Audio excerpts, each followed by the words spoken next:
Good evening, ladies and gentlemen, and welcome to Fairbanks, Alaska, where we have Game 2 of the Boulder Collegians against the hometown team, Alaska Goldpanners. Collegians got the best of the Goldpanners last night in a 14-9 win, where the bats were swinging heavy for both squads. Up to bat right now is Ryan Vogel, who swings and misses at this 0-1 pitch to bring up 0-2.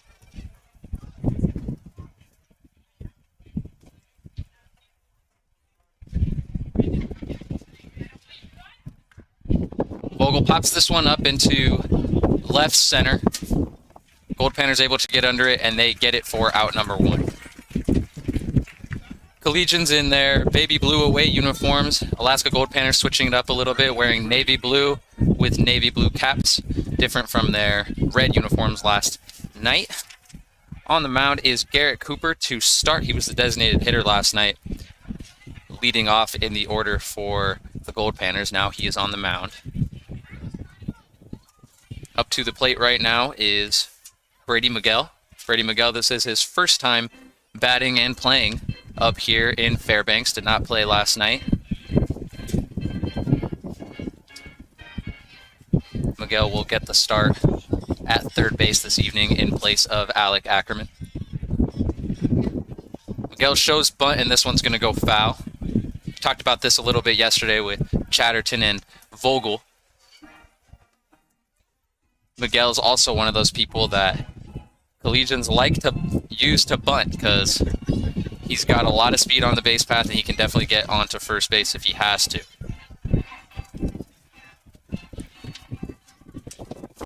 Not quite as big of a crowd here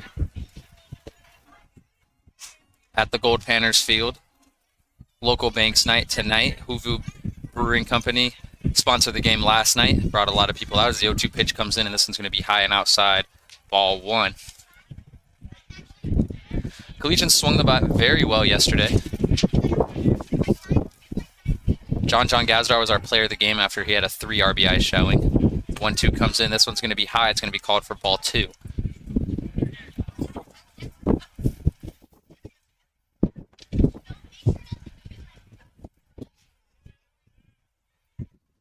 The 2-2 from Cooper.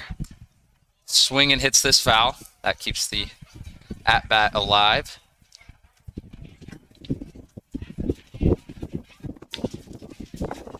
Collegians went through 4 pitchers yesterday. Michael Potter got the start on the mound. Excuse me, they went through 5 pitchers, I believe. Michael Potter got the start on the mound. Coming in relief, Preston Tenney, then Garrett Jensen, then Theo Dobkins. And then to get the save was Luke Lubker. Full count now as Cooper throws in. And Miguel just gets enough of this to keep the at-bat alive. Collegians did a great job getting that win yesterday. It's very difficult for a road team to get a win the first game on the road, particularly when you travel as far up as Fairbanks, Alaska. But they did a great job offensively, really getting the bat swinging. And pitching also helped them out late in the game. Very high-scoring game early, but after the 5th inning, things started to slow down as the 3-2 gets set to come in from Cooper, and Miguel hits this one foul again. So already Cooper going to get his pitch count up.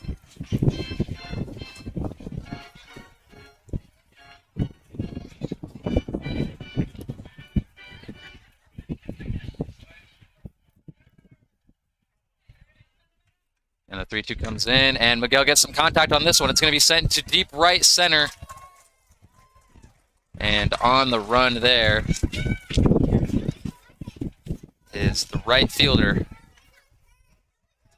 Chase Rodriguez, who chases that one down for out number 2.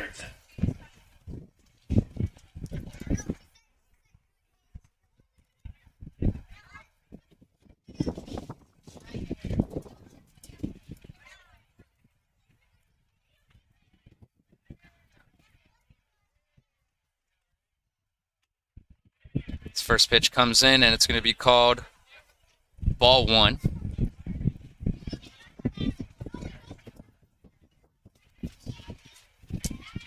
Second pitch comes in, and that one's right down the middle. Strike 2. Strike one, excuse me. 1-1 count now for Jackson Chatterton,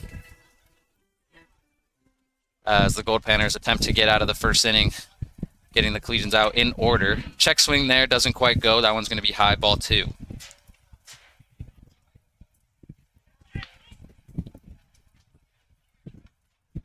2-1 approaching. Into his windup goes Cooper. That one's going to be low, called ball 3. In the on-deck circle right now is John Gazdar. 3-1. And that one's going to be tipped up near us in the press box. And that's going to load up the count at 3-2.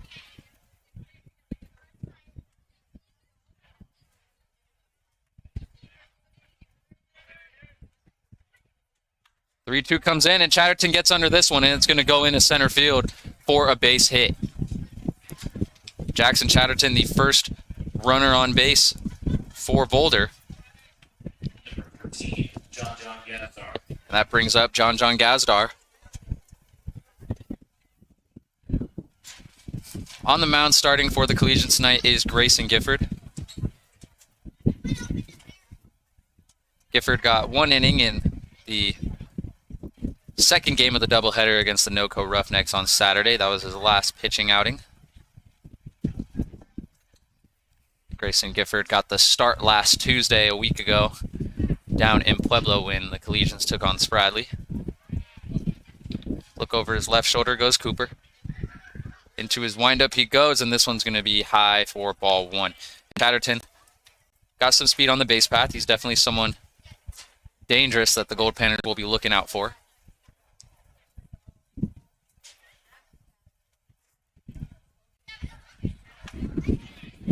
1-0 pitch, going to drop in for strike 1.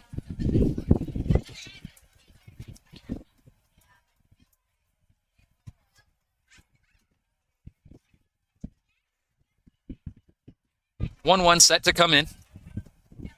The pitch is in, and a swing and a miss from Gazdar brings up 1-2. Garrett Cooper, the pitcher, right-handed pitcher out of Fresno, California. He attends Fresno Pacific University. Solid hitter, as he led off as the DH last night.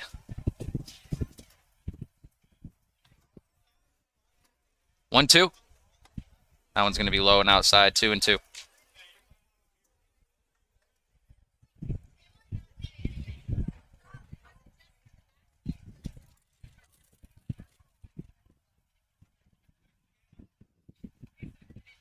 Two. And that one's going to dot the edge of the zone. Strike 3, and Gazdar knows it as he walks up back to the dugout, striking out, looking. So that'll retire the side for the Collegians. Jackson Chatterton does get a hit, but nothing more, as Grayson Gifford comes onto the mound to make his debut out here in Fairbanks. We'll be right back from Alaska.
As we see Gifford warm up there in between the top of the first and bottom of the inning, we have Luke Glasgow, the left fielder, leading off for the Goldpanners.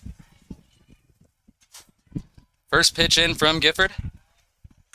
That one's going to be shot straight back to him, hard into center field, going to be fielded by Vogel, and that'll put a runner on base for the Goldpanners early. Our next center fielder, number 29.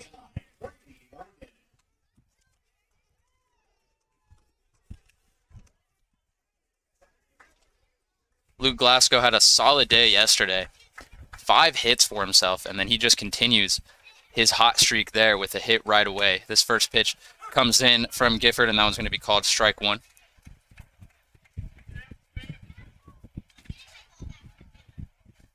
The 0-1, Luke Glasgow on first base. Comes in, and that's a fastball that's going to miss 1-1.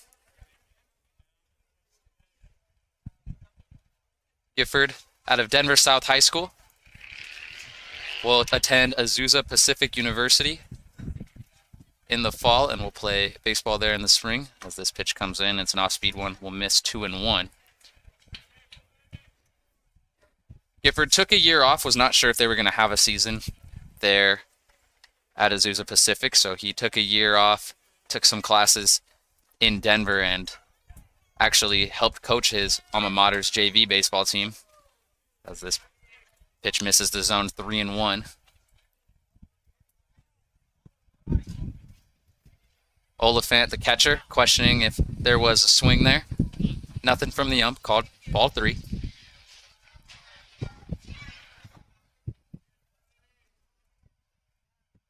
Warm night, currently 84 degrees and sunny up here in the Last Frontier.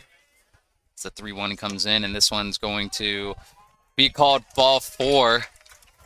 And Oliphant and Gifford both thought that was a strike, but it's going to be called ball 4, and that's going to put 2 base runners on early.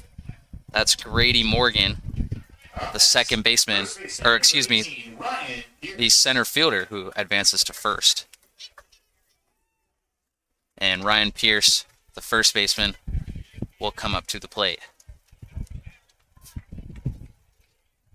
Ryan Pierce had a solid day yesterday. Had a double and was able to score on it. Was also hit by a pitch. As Gifford throws to him, and this one's going to be low, ball 1.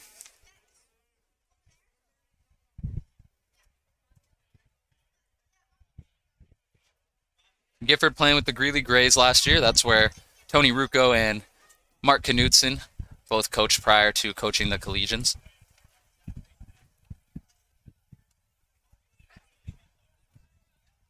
The 1-0 set to come in, and swing and a miss. Strike 1.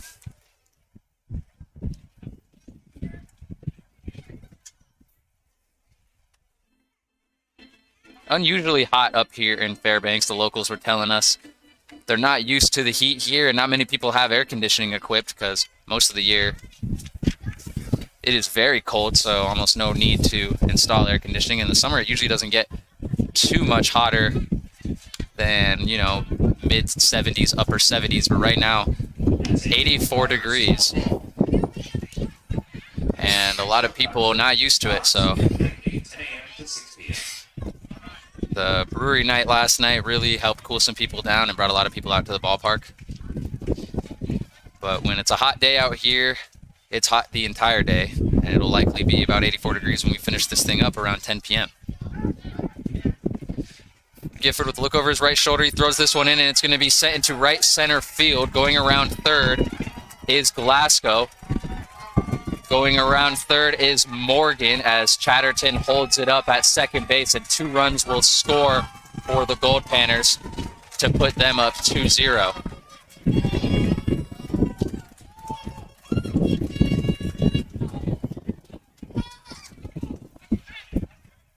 So Ryan Pierce gets himself a 2 RBI double.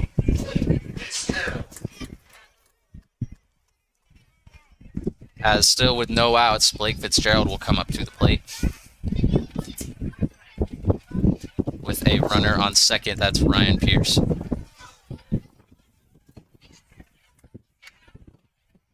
Pitch comes in. It's off the knee of Oliphant. Pierce will advance to third.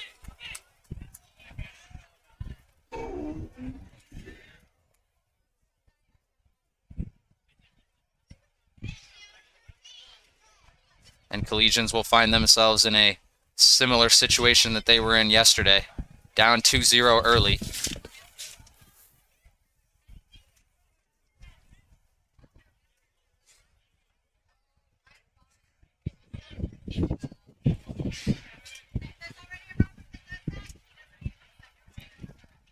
One 0 pitch. This one is going to be tipped back. Strike one.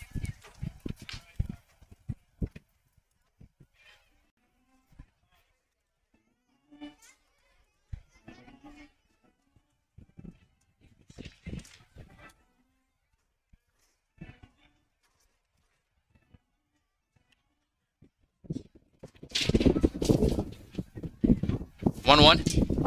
This one's going to break the bat. Chatterton cannot handle it, and Pierce is going to come home for the third run.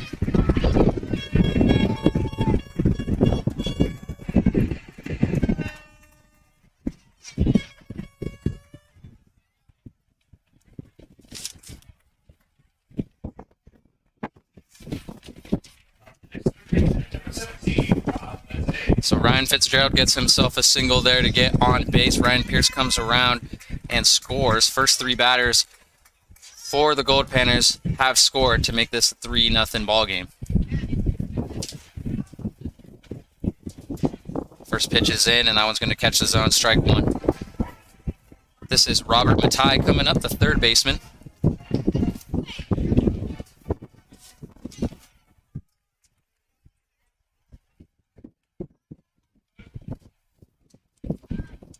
Matai attends college at Hope International. Hometown is Moreno Valley, California. Leading off at first is Fitzgerald. Still no outs. Gifford on the 0-1. Into his windup. And this one's going to be grounded to Miguel at third. Chance to turn two here, and they get the out at second. The throw to first is not in time.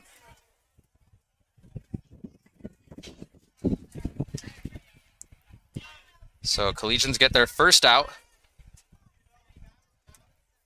of the ball game as Blake Fitzgerald is out at second. Number 6, Chase Rodriguez. And that'll bring up Chase Rodriguez, the right fielder.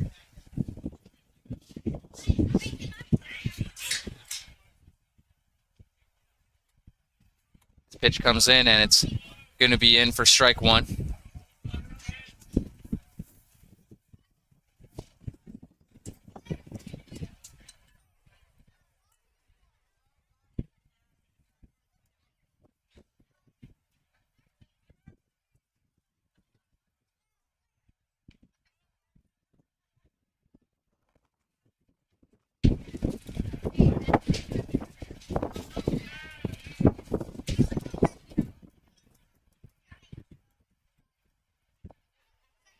Second pitch comes in, swing and a miss from Rodriguez, strike two.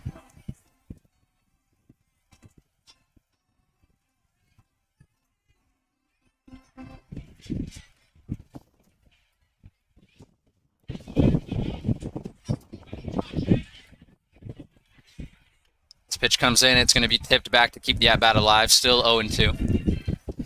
Collegians were down 2-0 early and then responded with a 7-run inning. We'll see if they have that in them today. They can get the bat swinging. Gifford getting his signal from Oliphant. Swing and a miss, strike three. And that is good for out number 2. So that's the first strikeout of the game for Gifford. Up next, designated hitter number 19, Reese Kent.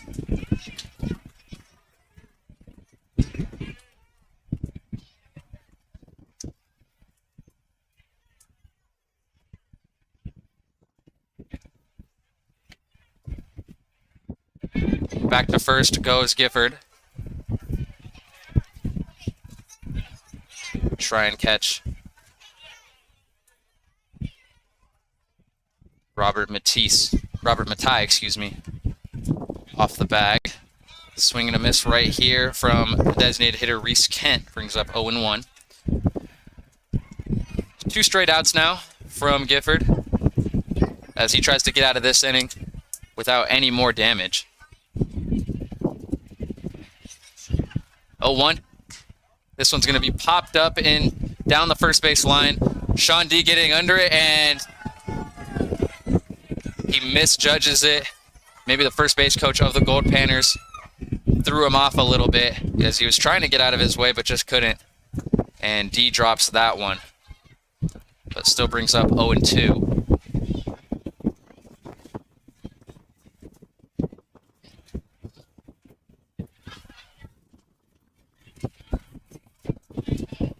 Windy day now after the warm weather.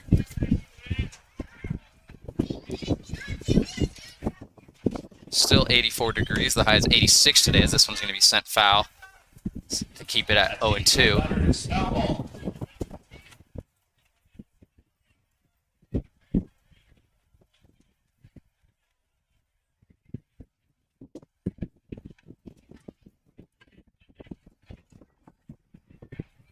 The 0-2. Swing and miss, strike 3. Back-to-back strikeouts for Gifford to end his inning. Great work there from him. As 3 runs do score for the Goldpanners, but the Collegians will come back up to the plate in the top of the second. We'll be right back from Fairbanks.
Back in Fairbanks, Alaska for the top of the second inning. Goldpanners take an early 3-0 lead as Garrett Fisher comes up to the plate. He is the designated hitter on the day for Boulder. Seems like Boulder is going with their catchers as their designated hitters recently. Garrett Fisher playing catcher last evening as he takes this one in for strike 2. Quick 0-2 count now from Garrett Cooper.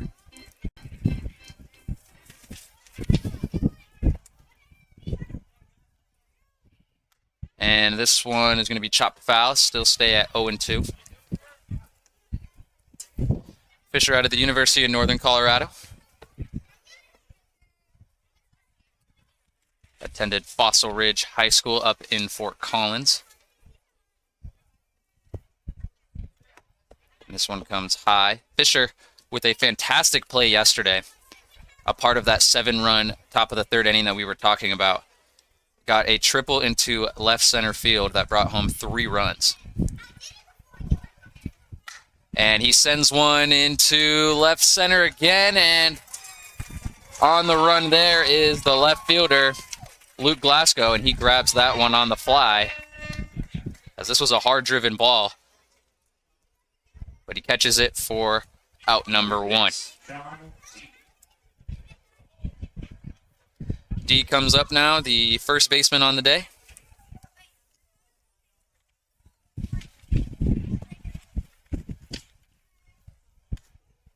Get some contact on this one and sends it foul.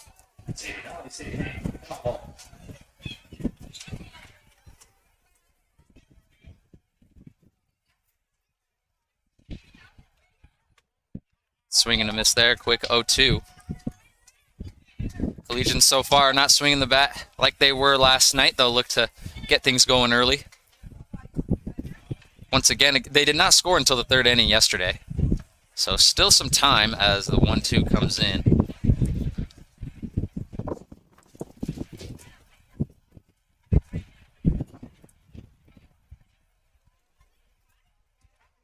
And the 1-2. Fastball misses high, 2-2.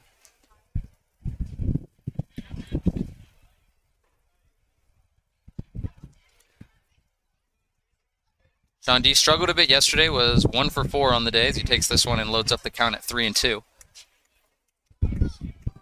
Got on base from a walk, though, and was able to score. Also got on base due to an error, but he would have gotten a second anyways. As 3-2 comes in, he gets this one off the edge of his bat and sends it down the first base line to keep it at 3-2.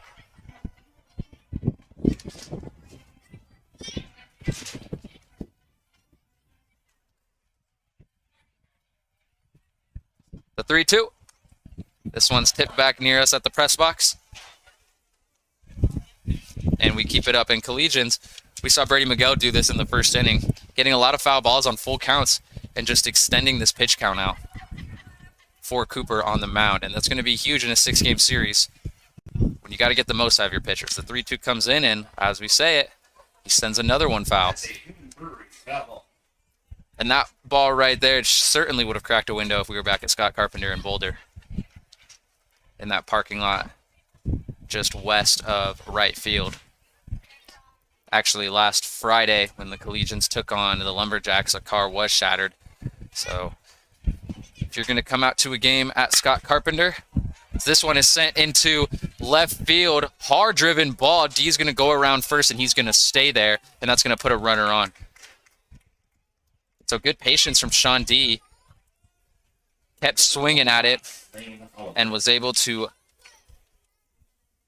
get on base for the Collegians.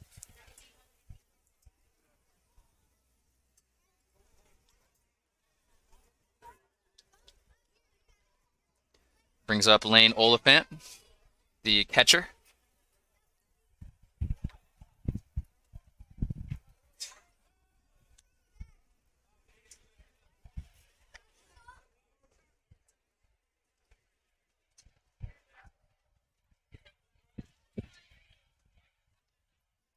At first base is Sean D. Collegians trail 3-0 as this one's going to be shot up into the infield and is an easy grab for the shortstop, Caden Hagan. And that is good for out number 2. Collegians still with a runner on as AJ Rucco comes up.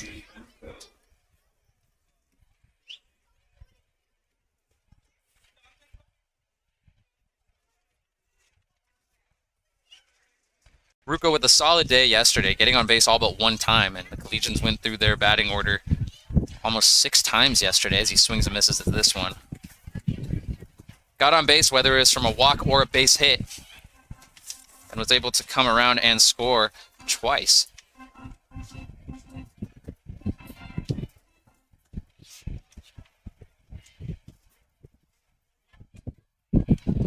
As this one comes in, it's outside, ball 1.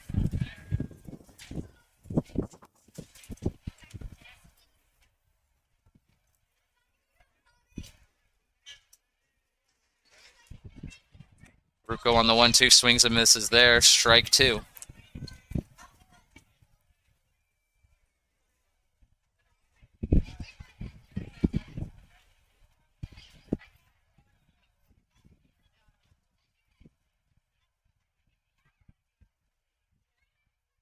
One-two pitch comes in, this one way inside, 2-2.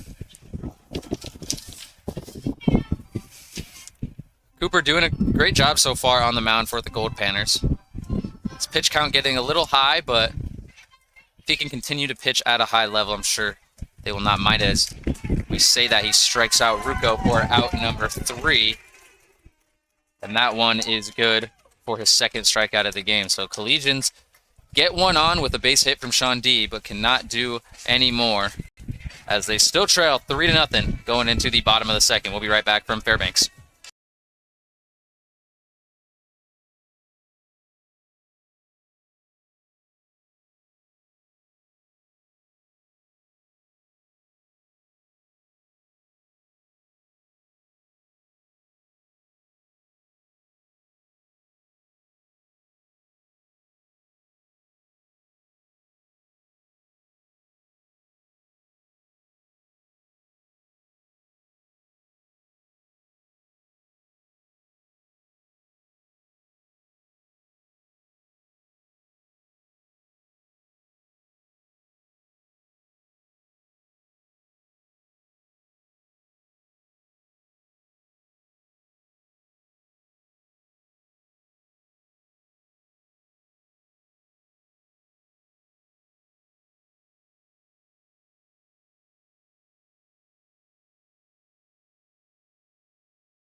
Back in Fairbanks now as the second baseman Bobby Brown comes up to the plate and smacks this one into right field. Easy for A.J. Rucco to handle for out number 1 in the bottom of the second inning.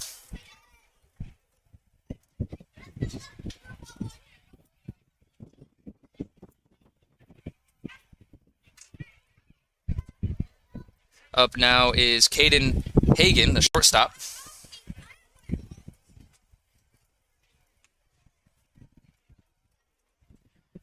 Caden Hogan, shortstop, out of UC Davis. Got on the mound yesterday, and he's sitting there right now next to his old high school teammate, Lane Oliphant. Both attended Reno High School.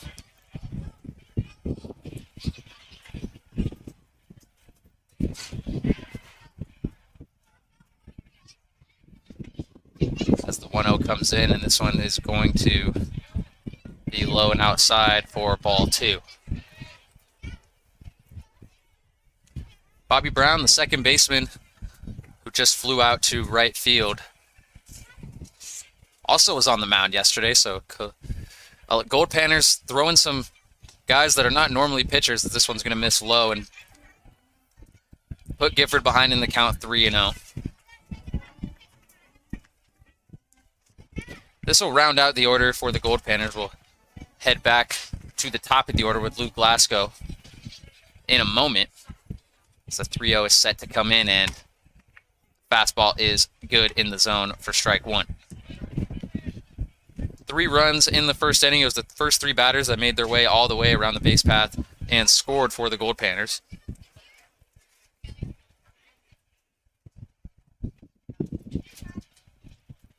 As the 3-1 set to come in, and swing and a miss, strike 2.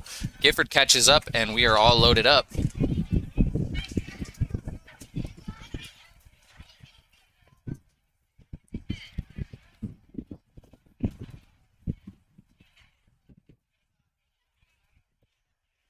The 3-2. And this one's going to be just inside and miss the zone for ball 4. So Gifford does a good job fighting back, getting back into the count, but throws that one for ball 4 and puts Hogan on first base and brings up Luke Glasgow. Luke Glasgow, a base hit, and came around and scored in the first inning. So he'll look to continue his dominance as he had a 5-hit evening last night.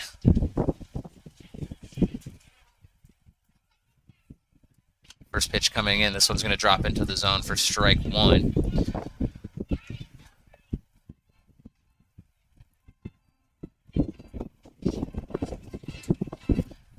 Goldpanners going independent this season will not travel to Wichita to compete in the NBC tournament with the Collegians. Collegians will head to the NBC tournament on August 4th, where they will play in Hutchinson, Kansas for a few days, and then if they advance past there, they will play in Wichita. The 0-1, swing and a miss, strike two. And Gifford does a great job here.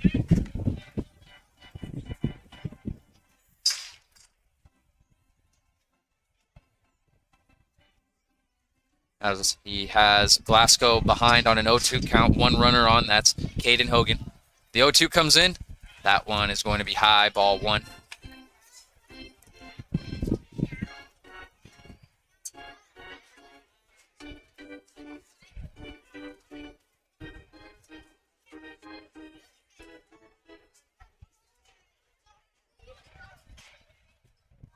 And this one comes in, and it's going to be just outside, ball two.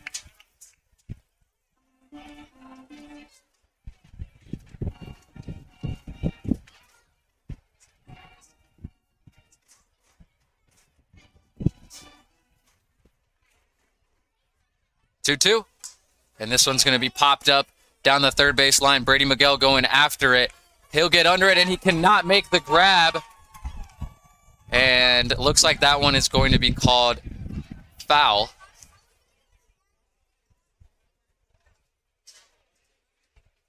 That ball in the glove of Brady Miguel, and just can't make the grab down the third base line. And so that keeps the at-bat alive. 2-2 for Luke Glasgow.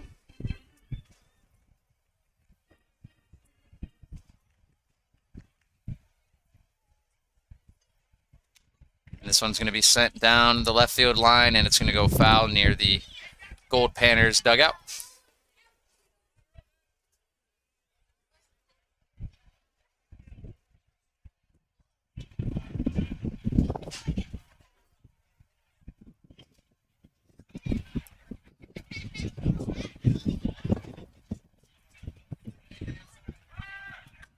This one comes in, it's going to be sent foul as Hogan takes off to try and steal second.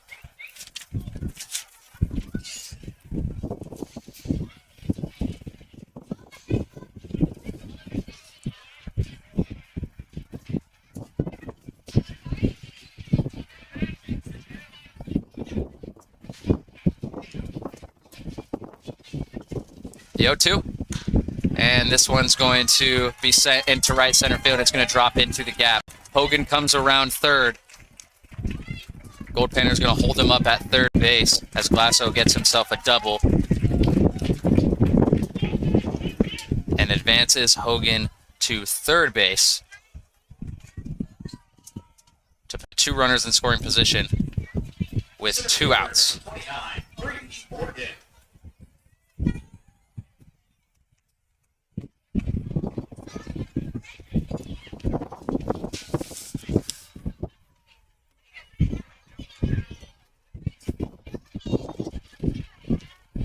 Grady Morgan now up to the plate. He got walked in the first inning, and he sends this one up into the infield. Jackson Chatterton getting under it, and he is able to make the grab.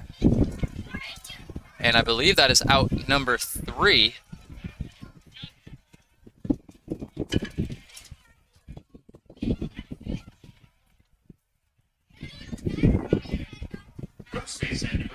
Excuse me, looks like there was only one out, so that will make it 2 outs now.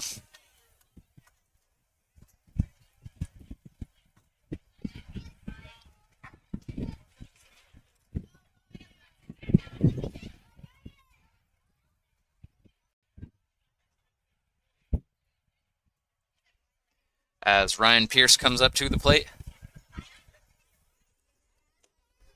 Ryan Pierce had a 2 RBI double on his first time up in the first inning.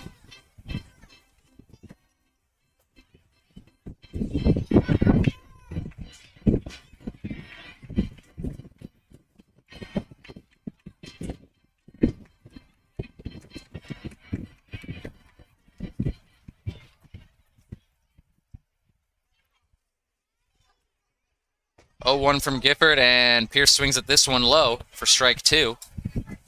Runners on second and third. That's Caden Hogan on third, Luke Glasgow on second.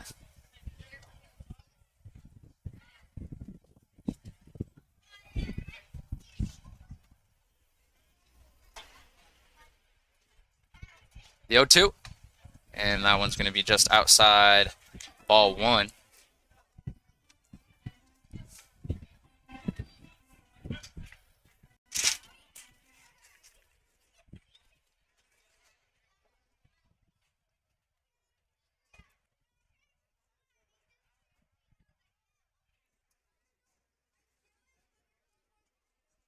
The 1-2 pitch, and that one's going to be smacked into left field.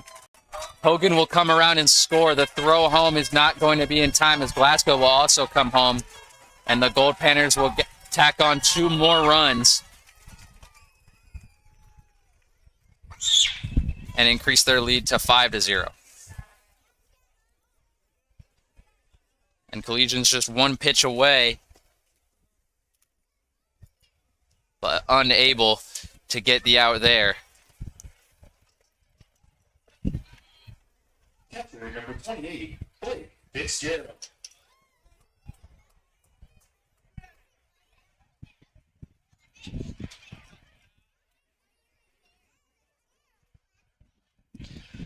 Blake Fitzgerald comes up, and that's 4 RBIs now on the day for Ryan Pierce. The only run that they didn't get from a Pierce RBI is the run he scored off of the Robert Matai, excuse me.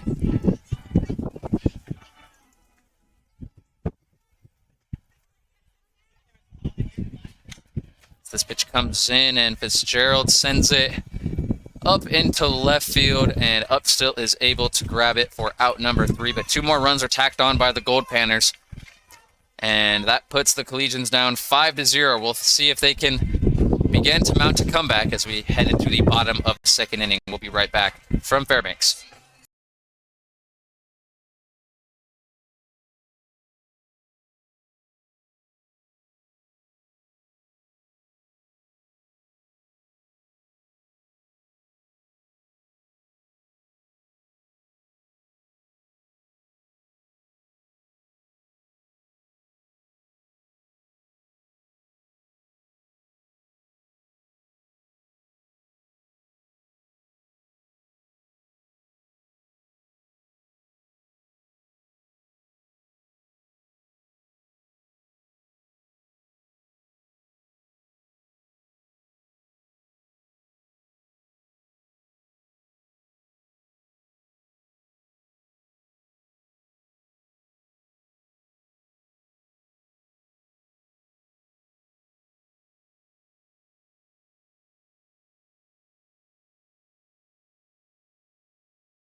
Bottom of the order now for the Collegians as Nick Upstill, the left fielder, comes up to the plate to try and get something going for Boulder. And he does. He sends one into center field for a leadoff base hit.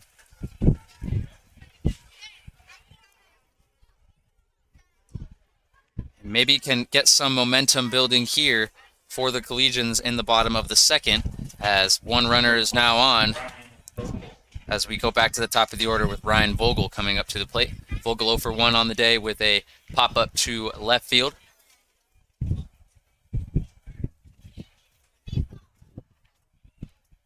Upstill leading off at first as this pitch comes in, and Vogel sends this one to left field once again, and a similar hit to his first one, where he lines it pretty hard, but able to get on the run and get that one for out number 1.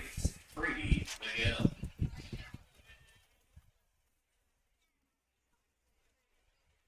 Up now is Brady Miguel. Brady Miguel also 0 for 1 on the day with a pop-up into right field. Brady Miguel did a good job of extending his at-bat the last time he was up. First pitch into him is going to be low for ball 1.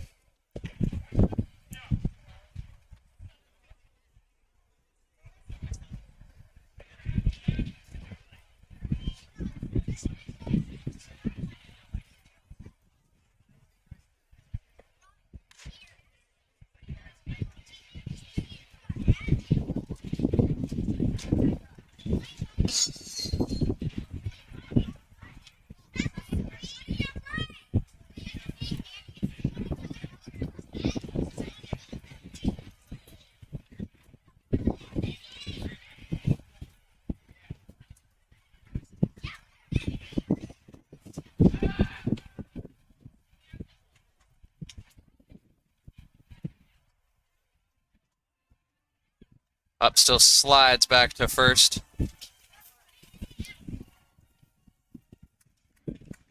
As we are still at 1-1. This ball comes in, going to be way inside to Miguel, 2-1.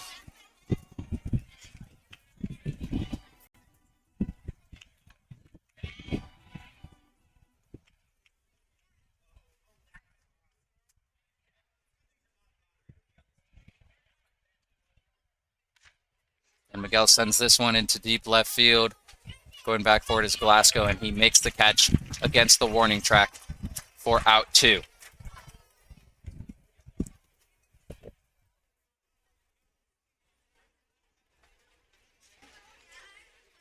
Number 4, Jackson Chatterton.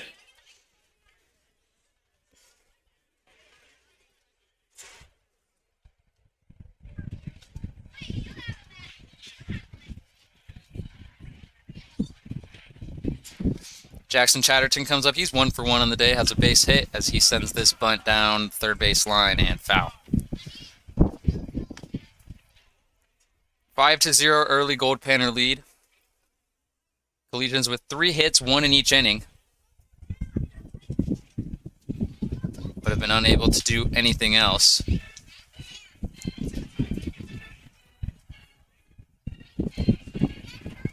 Garrett Cooper on the mound for Alaska.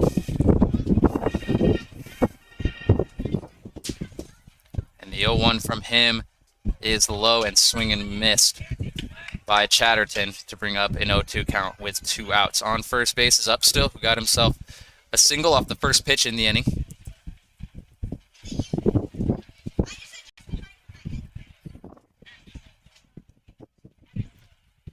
Takes a look over his left shoulder at Up still at first into his windup and swing and a miss. Strike 3. Chatterton unable to get any contact there as we head into the bottom half of the third, where the Collegians still trail 5-0. We'll be right back from Fairbanks.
Rob Matei comes up to the plate now for the Alaska Goldpanners. As he chops at this one, it's going to go right back to Gifford, and he's going to make sure he gets this one to first base for out number 1.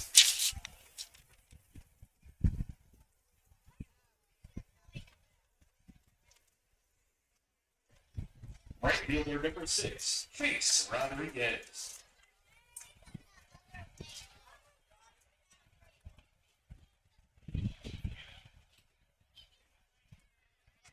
And up comes Chase Rodriguez to the plate. He was struck out swinging his first time up. It's the first pitch to him from Gifford. He's going to catch the zone, strike 1.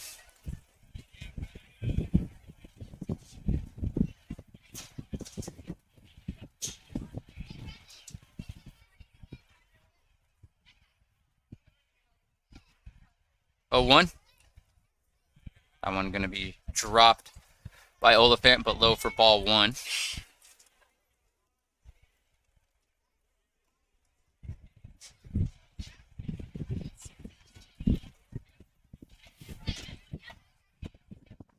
One. And good contact on this one. It hits the light fixture up in right field and comes straight down That's a Goldpanners stop ball. to make it 1 and 2, excuse me.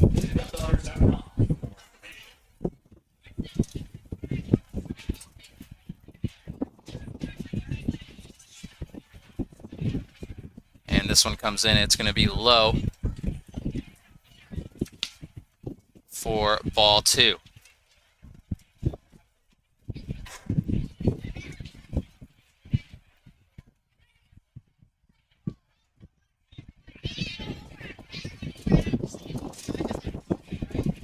Gifford on the 2-2, and this one's going to be popped up down the first base line. Sean D will look to get under it, and he cannot. And there's heavy wind right now, which could be affecting some of these balls being caught. We saw Brady Miguel down the third base line unable to catch one earlier, and now Sean D struggled there for the second time. And there's just some heavy wind coming in, along with the sun still being so bright in the sky. That's causing just a lot of issues.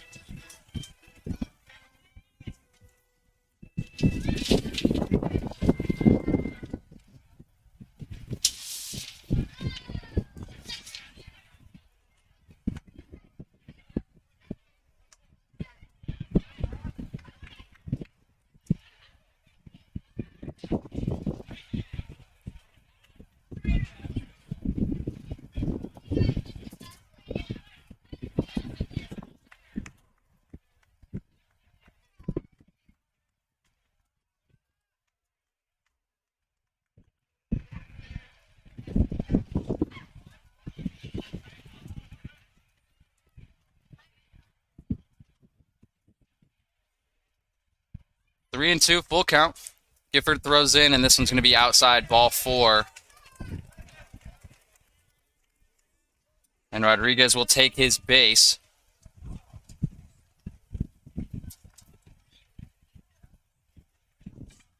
Designated hitter number 19, Reese Kids.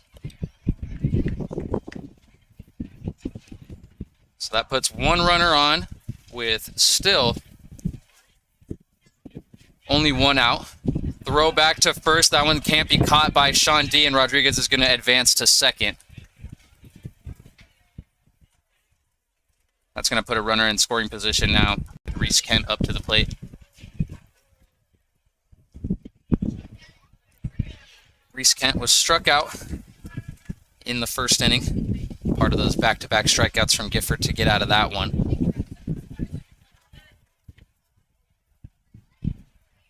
As Gifford with a look over his right shoulder goes into his windup.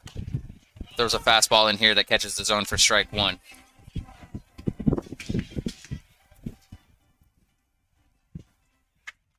Collegians had the bats swinging heavy yesterday. And they'll look to continue that today, but nothing going for them early. As the 0-1 comes in and that one bounces off the plate.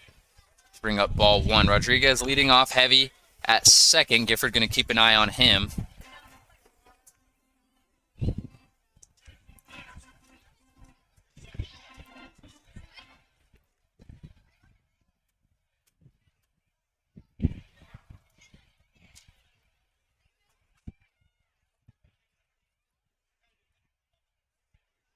And the 1-1. And Kent able to get some contact on it, but it goes foul down the left field line, 1-2.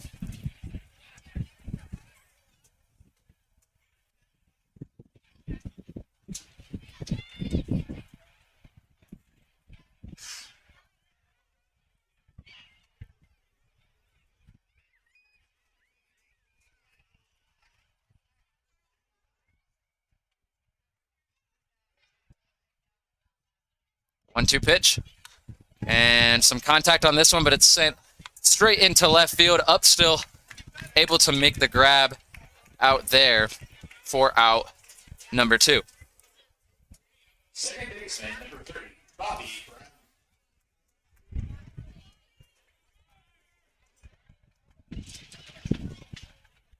Brown. Brings up the second baseman, Bobby Brown. Bobby Brown flew out to right field on his first at-bat. That was to A.J. Rucco.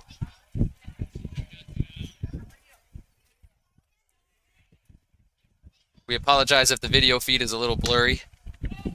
We will fix it in between innings.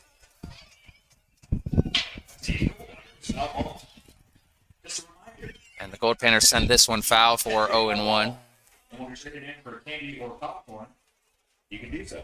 So chase after those foul balls and get your candy or popcorn. Temperature still 82 degrees and sunny with a light breeze coming in.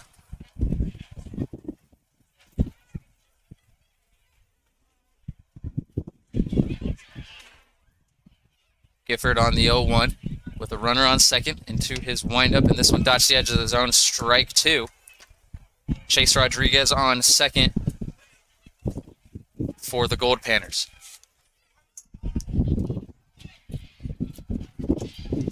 Bobby Brown out of Biola University from San Ramon, California. He's actually a right-handed pitcher, but he's been playing second base today, and he sends this one down the third base line. Coming around third is Rodriguez, and Rodriguez is going to come home and tack on one more run for the Goldpanners to make this 6-0.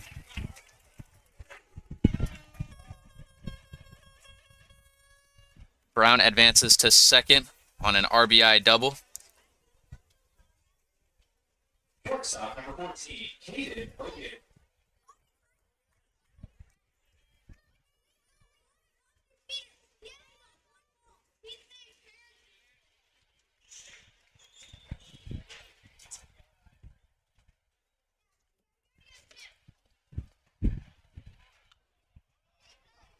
Caden Hogan back up to bat. He shows bunt. That one goes foul.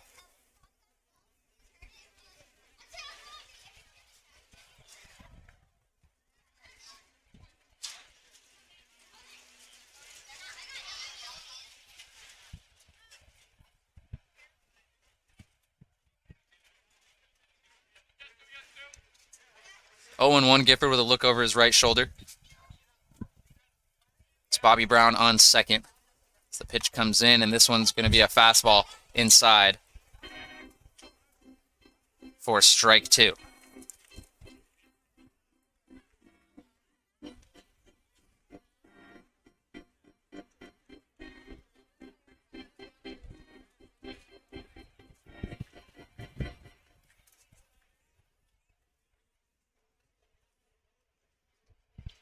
And the 0-2 comes in, and Hogan with some contact on it. It's going to be sent into shallow left. Up still able to get it. He calls off the backpedaling John Gazdar and gets out number 3. We will fix the blurry feed right now, so stay with us as we head into the top of the 4th inning. Goldpanners take a 6-0 lead. We'll be right back from Fairbanks.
Top of the fourth we go. John Gazdar leads off as he takes this one for strike one.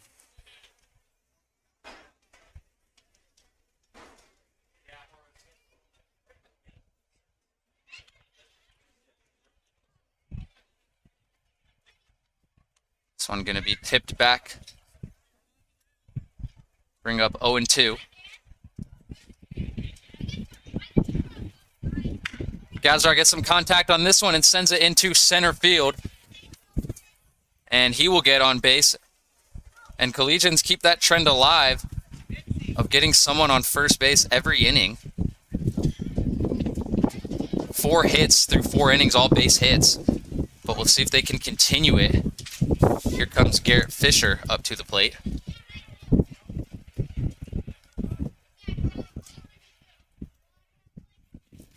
Fisher 0 for 1 on the day with a fly out to left field. This one comes in inside for ball 1.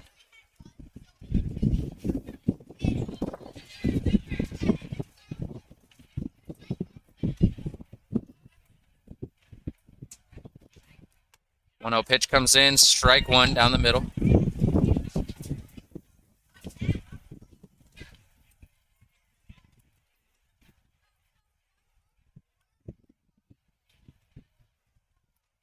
One with John Gazdar on first. Hard hit ball, and they are unable to get the out at second. That was definitely an opportunity to turn 2 there. But the shortstop, Caden Hogan, unable to fully collect that one and get the out at second. And so Fisher is able to be safe at first, and Gazdar is also safe at second. And Collegians get 2 batters on now with no outs.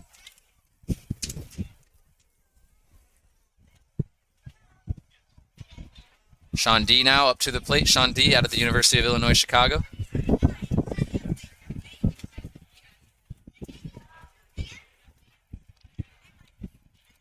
Garrett Cooper still on the mound as this one's going to be chopped up into the stands near the beer garden on top of the Collegians dugout for 0-1. Remember, kids, you can turn in that foul ball for candy or a bag of popcorn.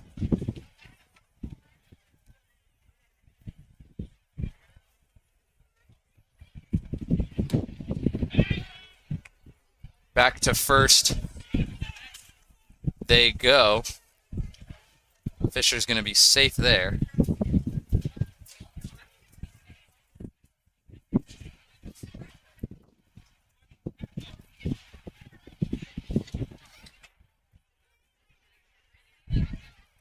John Gazdar at second, Garrett Fisher on first. Sean D digs at this one and cannot get it. Brings up 1-2.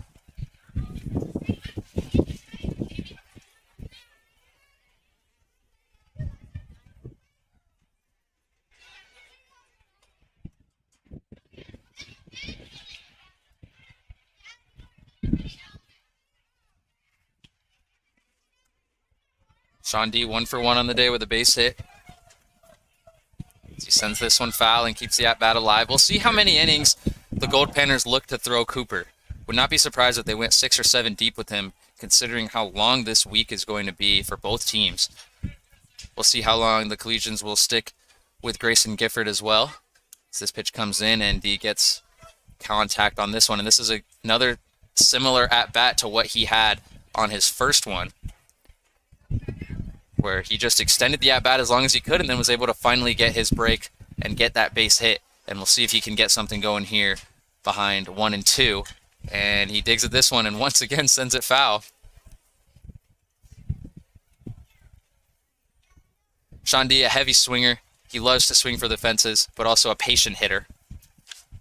Also just a very versatile player to begin with. He's been playing first base the last few days for Boulder, but has pitched. He catches bullpens sometimes. He's played in the outfield. He's playing in center field while Ryan Vogel was away from the team last week. The 1-2 comes in, and there's some contact on this one. It's shot straight up into shallow second. Goldpanners able to get under that one for the first out of the 4th inning. Number 29, Dane Olsen.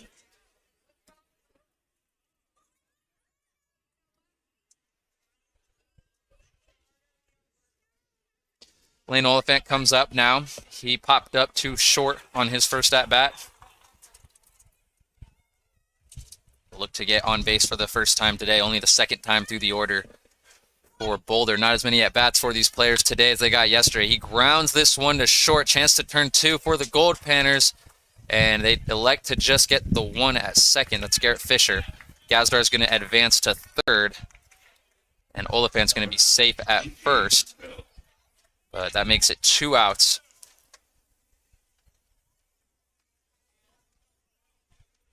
For AJ Rucco, who comes up to the plate.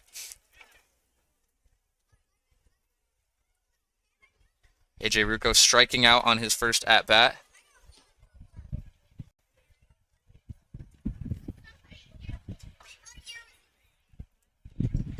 Takes this one for ball one.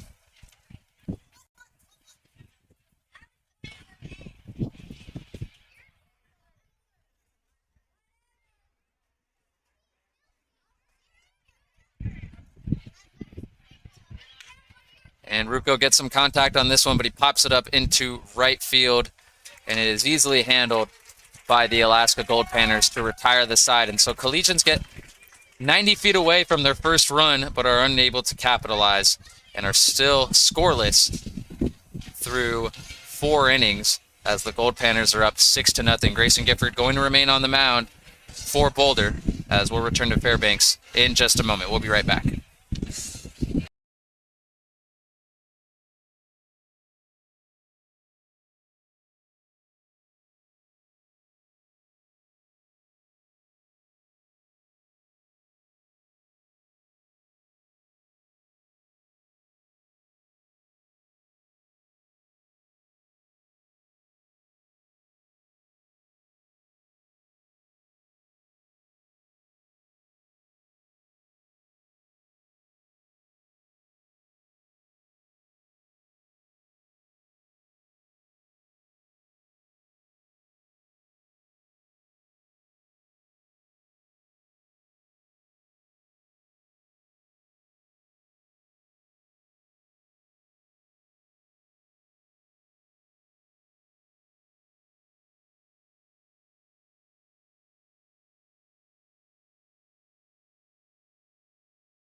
We're back in the bottom of the fourth. Grayson Gifford going to remain on the mound as we go back to the top of the order with Luke Glasgow up to the plate. And certainly the past 2 days, he has been the most dangerous hitter for the Goldpanners. He got on base every single at-bat last night, and today he has an RBI and a double and has scored both times around. Gifford gets a strike there, though, to even things up at 1 apiece. And Glasgow had 2 strikes in that second inning and then hit a double to get on base, and then eventually came around and scored off that Ryan Pierce RBI. Gifford throws this one for ball 2.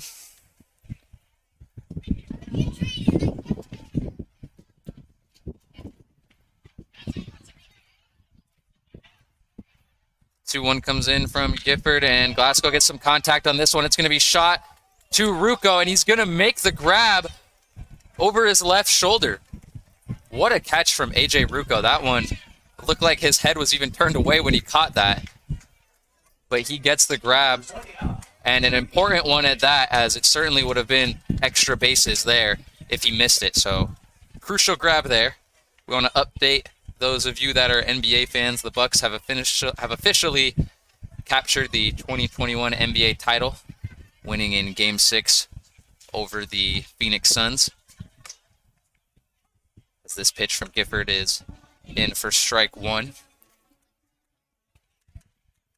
Bucks were down 2-0 and won 4 straight, and we're able to go back to Milwaukee and win that one. This one's going to be sent foul, and a quick 0-2 count.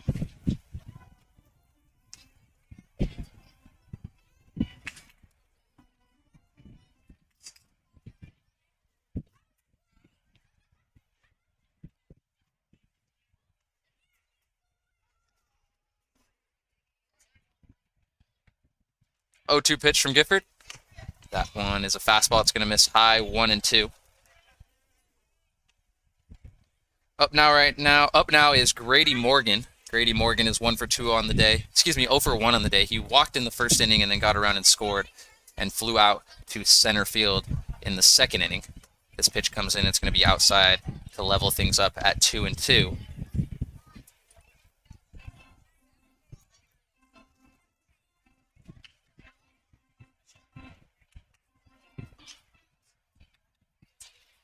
Two-two pitch from Gifford.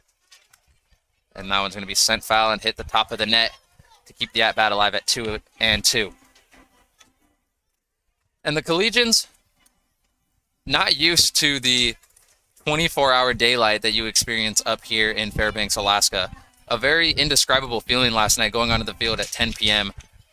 after the game had concluded, and it looked like it was just as bright as when the game had begun at 6:30. The 2-2 pitch comes in, and that one's going to be high and outside and load things up at 3-2. Patient hitting here from Grady Morgan as he catches up in the count after being down 0-2.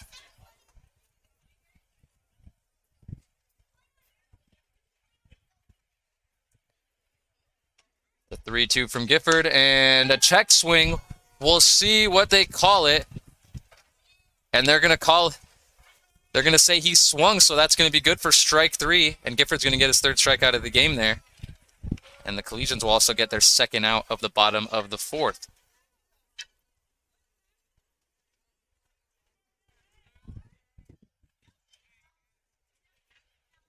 As Ryan Pierce comes up to the plate. And Ryan Pierce has, along with Glasgow, been very dangerous for the Goldpanners, particularly today. 4 RBIs on the day off 2 doubles. He'll look to continue his positive hitting ways here with 2 outs in the bottom of the 4th. First pitch in from Gifford, and this one's going to be sent lined into left field, but is caught easily from the left fielder Nick Upstill, who retires the side there, and Gifford gets a nice 1-2-3 inning for the Collegians to send us into the top of the 5th with the score still 6-0 Goldpanners. We'll be right back from Fairbanks.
We're at the bottom of the order for the Collegians. Nick Upstill comes up to the plate. He's 1 for 1 on the day.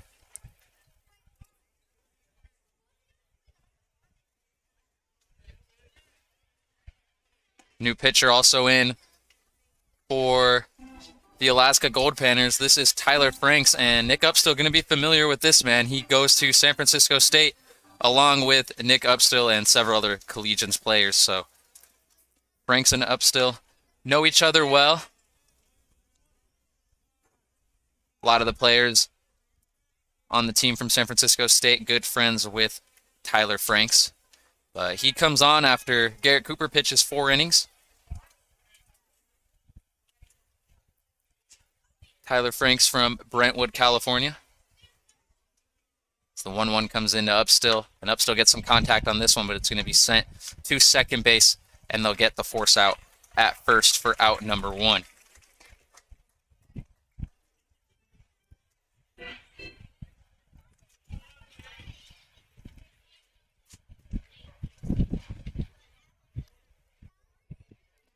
Up now is Ryan Vogel.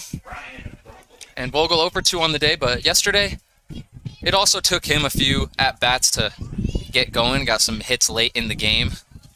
And so he'll be looking to do that as he bunts here, and unable to handle it is Franks, and Vogel beats the throw to first. And Vogel using that lightning fast speed of his to get to first base and put an early runner on.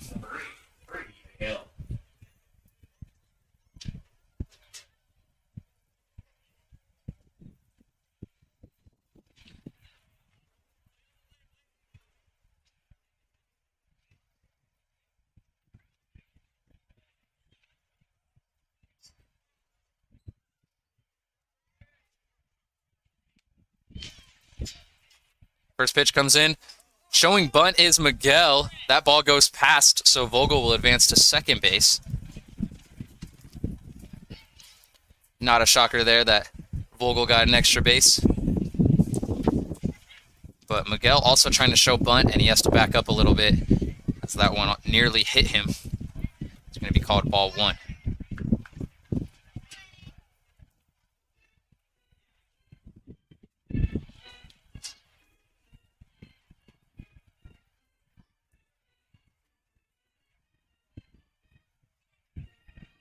Brady Miguel playing third base today. Not his normal position, but he is a utility guy in the infield.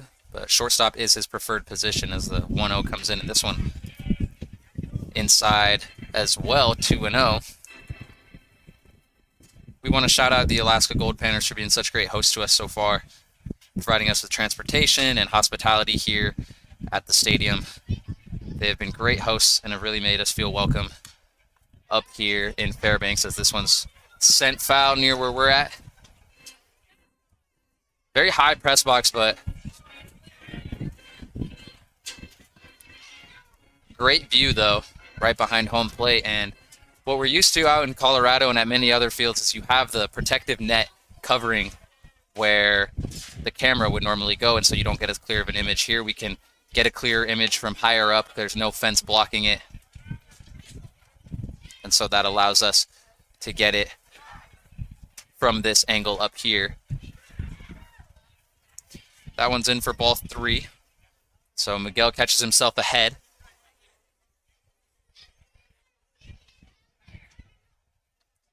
Three and 1.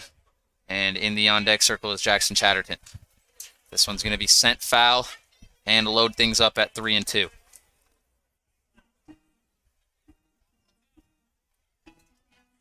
Much faster paced game than last evening. That last evening's game surpassing a little over 3 hours. Tonight, almost at an hour and a half in the top of the 5th inning. But we'll see if both these teams can maybe start swinging the bats like they were last night. And that'll certainly slow down the pace of this game as Miguel takes ball 4 there and will advance and put 2 runners on for Jackson Chatterton. Jackson Chatterton.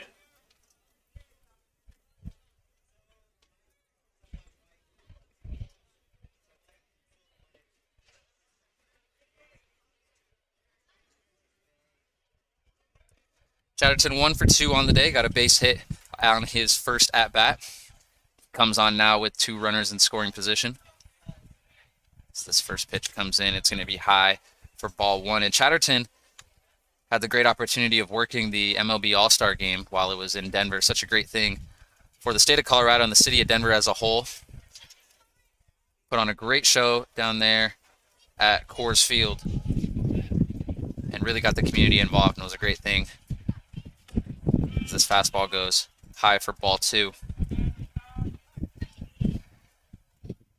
The Goldpanners pitching coach and the rest of the infield will come in to have a word with their pitcher, Franks. We want to also take a moment to shout out the Holiday Inn Boulder for sponsoring the Collegians and also helping out with housing for several of our players this season. Really helped out a lot of the guys who were unable to find host families. And so we want to give a special thank you to them. And as always, a special thank you to our wonderful vendors, SB Streetings and Baseline Liquors, who provide food and refreshments at every home game at Scott Carpenter Park, back home in Boulder, Colorado.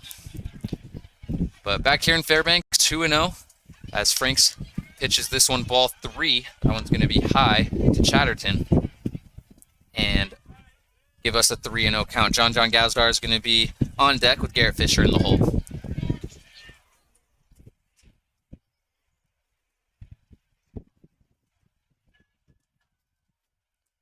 Still a slight breeze coming in as the 3-0 comes in. Chatterton shows bunt, backs out, and then this one goes into the strike zone for the first strike of this at-bat.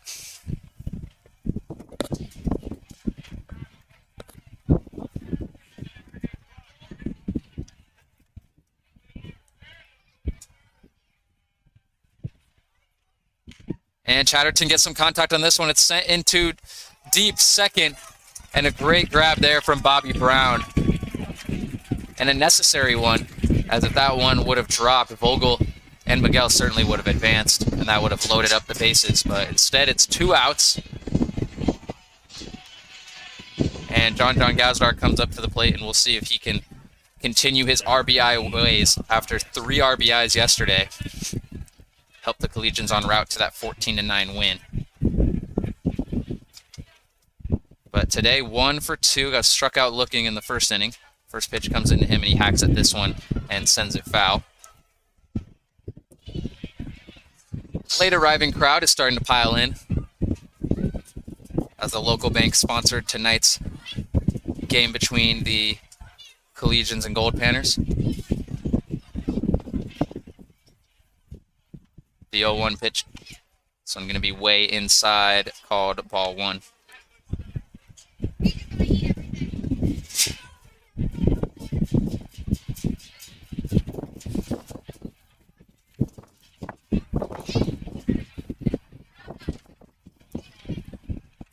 The 1-1 wind starting to pick up here as both runners go, and Gazdar sends this one into shallow center, and a great diving grab from the Goldpanners there.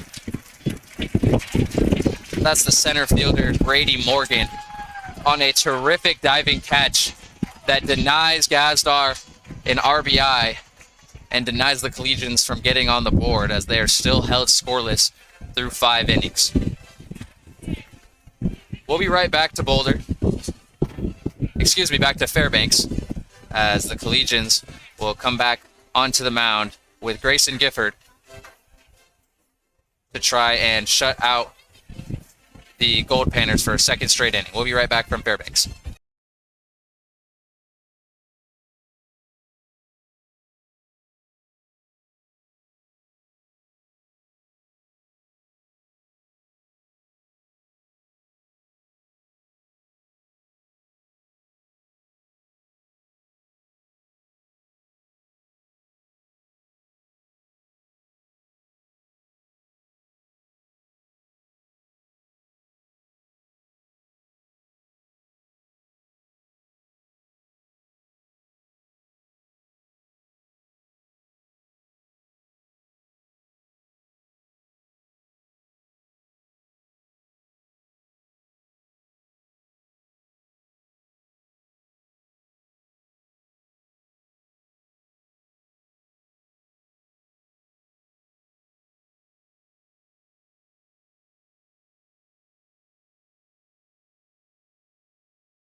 Back in Alaska for the bottom of the fifth, Blake Fitzgerald, the catcher, leads off and sends this one into right field on the first pitch, and it is caught by A.J. Rucco for out number 1. Third baseman, number 17, Rob Matei.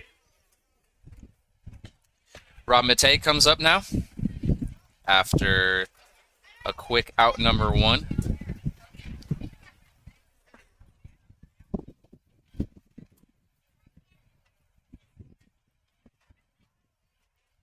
Gifford first pitch comes in. It's going to be low and outside for ball 1.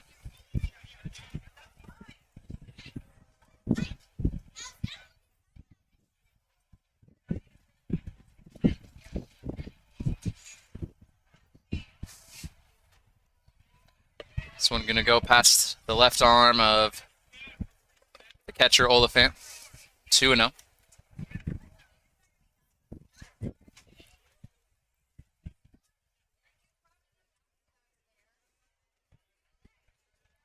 The 2-0.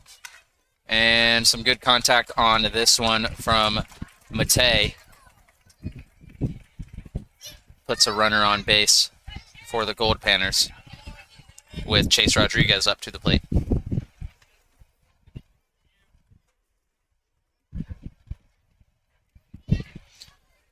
Chase Rodriguez, 0 for 1 on the day, walked on his previous at-bat, and then was able to come all the way around home after that Bobby Brown RBI with 2 outs back in the second inning.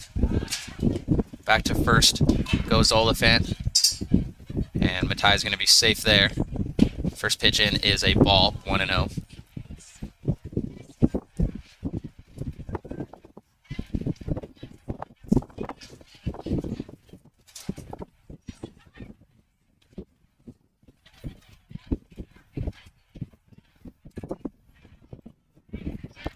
Back to first goes Gifford. He's safe, using some pickoff moves right now to keep Matei honest there. Chase Rodriguez attends Dixie State University in Utah from Las Vegas, Nevada, as he sends this one foul.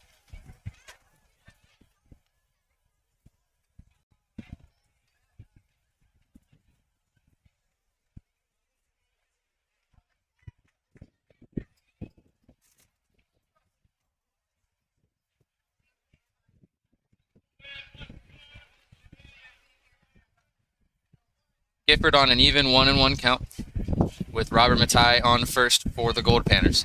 This pitch comes in. It's going to be a fastball that misses high. Ball 2.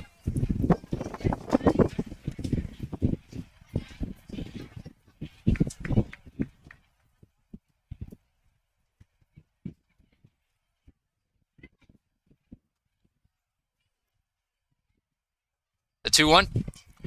And that one's going to bounce off the plate and put Gifford behind at 3-1. Lots of baseball fandom here in Fairbanks, Alaska. They support their team very well.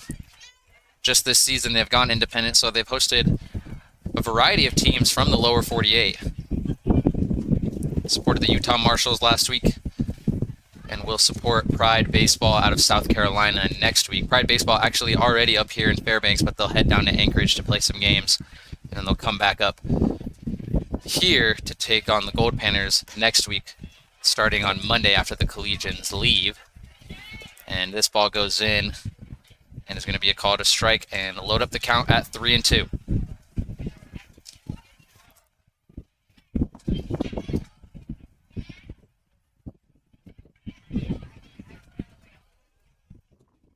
The 3-2 pitch, and that one's going to be tipped foul.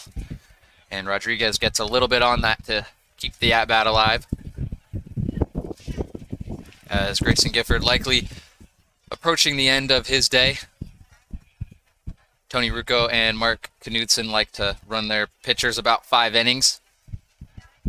And Lupker warming up. This one is sent foul back into the stands. Luke Lupker, the closer last night, who got the save, is warming up now down the right field line.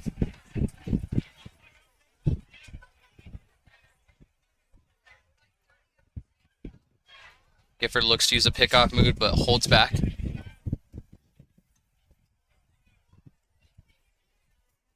As the 3-2 comes in, and this one's going to be chopped up, and Matai was off to second.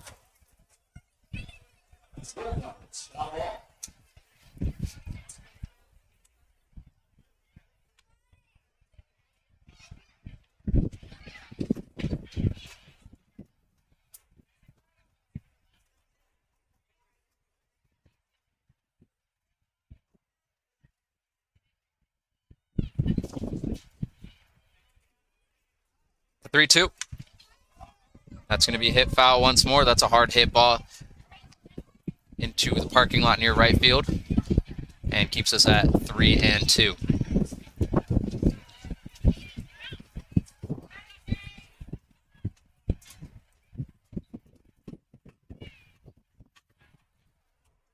The 3-2. Rodriguez gets under this one, and it's sent into center field. Vogel going back, getting under it, and he'll make the grab for out number 2, and Matai will stay where he's at first.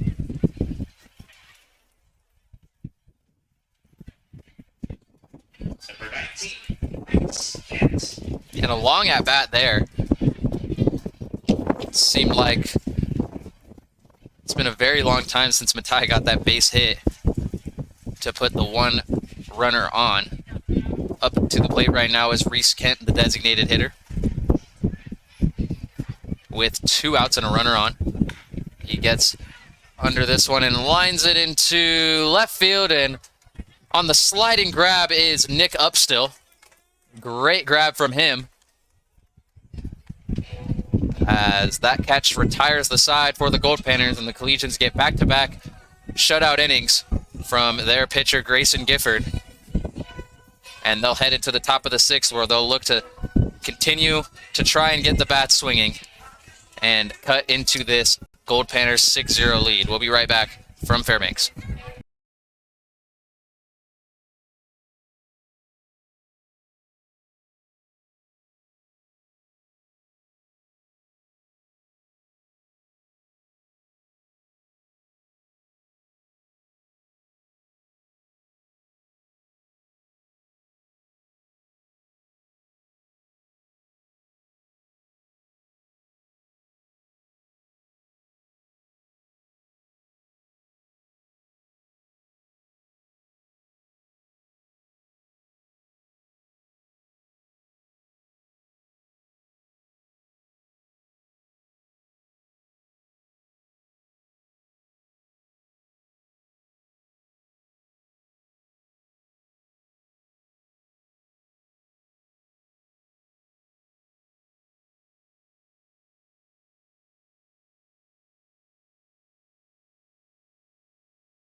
Top of the 6th inning, Collegians return to the plate. This is Garrett Fisher, the designated hitter, who swings and misses there for strike 1. Tyler Franks still on the mound. Right-handed hurler out of San Francisco State University, as this second pitch is going to be low and outside for ball 1. Luke Lupker warming up down the right field line. Collegians pitching coach Mark Knutson typically likes to throw his pitchers 1 inning throughout the week before they get their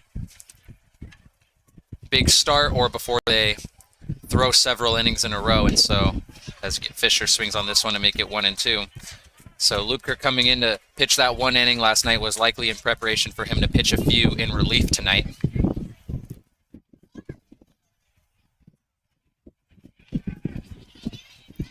And the 1-2 to Fisher. Fisher gets under this one and chops it foul.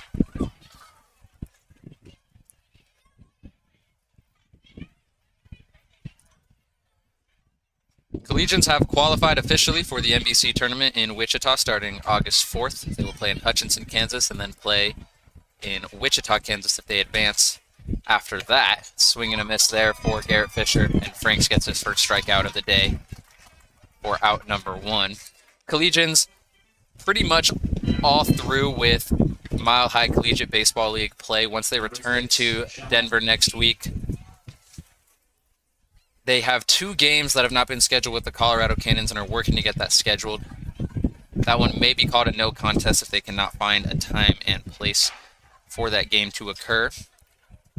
But even if those games can't take place, this one's popped up down the first base line and will not be caught. And it's going to actually stay fair and bounce in.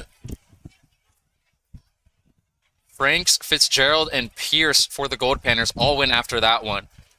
And a little miscommunication as well as a little bit of sun distraction caused that ball to drop in. But I thought that one was going to go foul. It looked like it was hovering over that right field line, but it just goes in. And Sean D gets on base for the second time tonight. Brings up Lane Oliphant. Lane Oliphant got on base due to a fielder's choice in the fourth inning. It's this first pitch foul for 0-1. Goldpanners with a completely turf infield, almost like a carpet-like material on the infield, and then a natural grass outfield as this one's chopped down the third base line and is going to slide foul for a quick 0-2 count. In the on-deck circle is A.J. Rucco.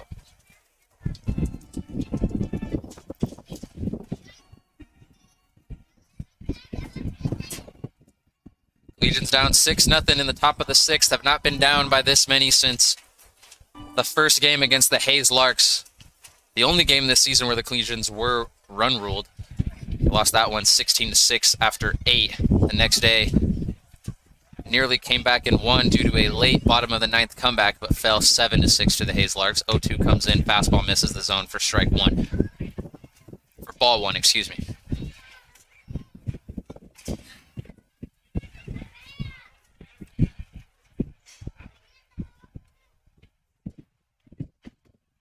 One, two. Oliphant hacks at this one and sends it foul. Oliphant out of the University of San Francisco, home of the Dons competing in the West Coast Conference. Also went to Reno High School and is from Reno, Nevada. Oliphant finishing up his freshman season. 1-2 comes in and he hacks at this one foul to keep it at 1-2. And Oliphant telling us it was a very difficult year for him, as well as a lot of other college athletes in general. Going into school, had to quarantine for 14 days by yourself. Could not see anyone else, and then also had to do that when you came back from winter break, just staying in the dorms by yourself. So he said it was a little difficult. The 1-2 comes in and he sends it foul once again down the third base line.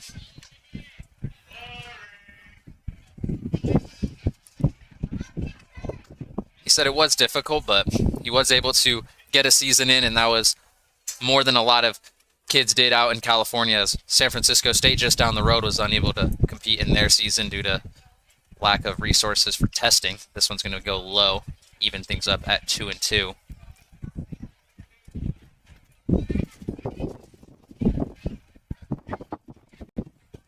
All of the Division I guys on the Collegians roster got their season in, as well as a few JUCO players. Preston Tenney up at Northeast Community College was able to get his season in, as Oliphant sends another one foul, and he's really prolonging this at bat right now.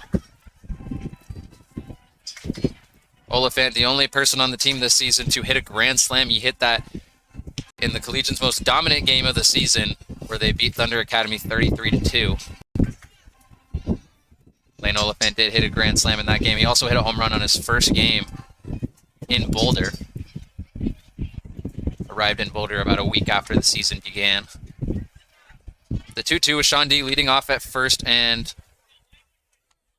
Lane's going to send this one foul again.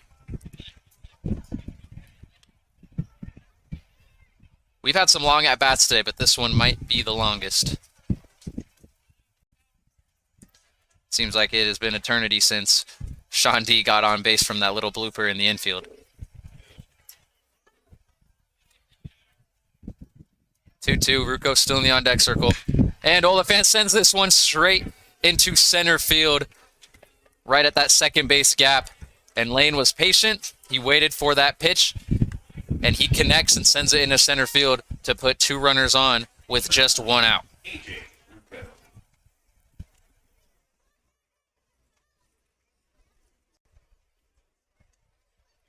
Brings up Ruocco. And Collegians, yes, they've been down by more runs than this, but I do not think they've been held scoreless for this long in a game. Particularly early. Collegians are a very early striking team, and we saw that yesterday, 7 runs in the 3rd inning, as Ruocco swings and misses on this one for strike 1.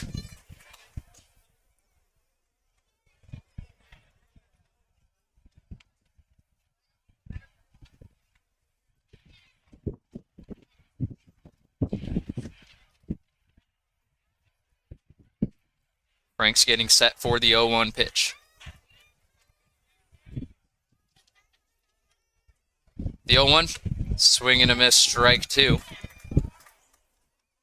And Ruocco 0 for 2 on the day, struck out swinging and lined out to right field on his second at-bat. He's looking to get on base for the first time. Still just 1 out, though, with Nick Upstill batting in the 9-hole in the on-deck circle. And Ryan Vogel in the hole. 0-2. Good hack there from Ruocco, sends it foul. It's a Goldpanners foul ball. I'm sure Franks is pretty tired of the foul balls being sent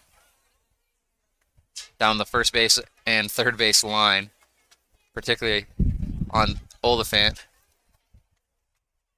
But the 0-2 pitch comes in and a check swing there, and they say he went, and so he's going to strike out swinging.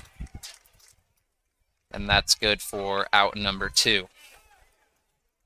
Number 23, Upstill. And Upstill comes up to the plate, 1 for 2 on the day. They ground out to second on his previous at-bat. Also got a base hit in the 2nd inning.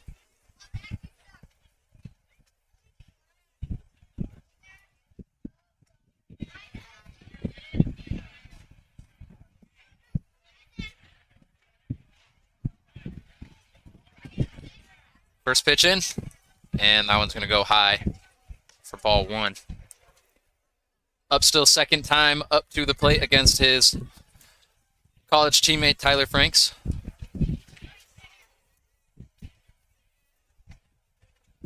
Sadly for many of the SF State guys,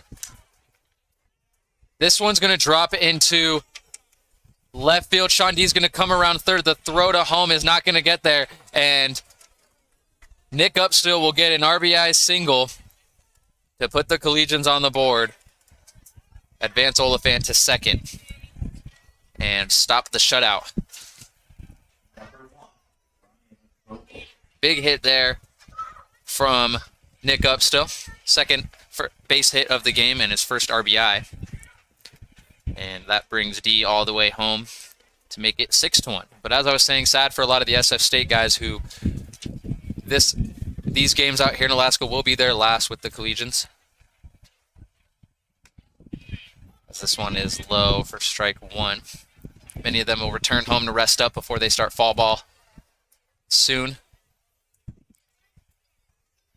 And Collegians gonna be playing later. If they did not advance to the NBC tournament, this would have been their last games of the season. The 0-1 comes in, and Vogel hacks at this one, but it's going to be lined to right field and handled easily enough. But Collegians do get 1 run off of a Nick Upstill RBI single that scored Sean D. But they still trail 6-1. And so we'll see with a new pitcher coming on, Luke Lupker, if the Collegians can begin to mount a comeback. We'll be right back from Fairbanks.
Bottom of the 6th inning we go with Luke Lubker, the submarine southpaw thrower out of Regis University, coming onto the mound to pitch against Bobby Brown.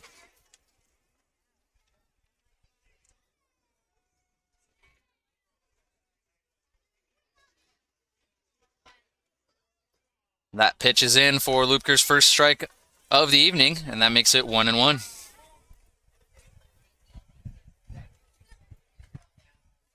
This pitch is in 2-1.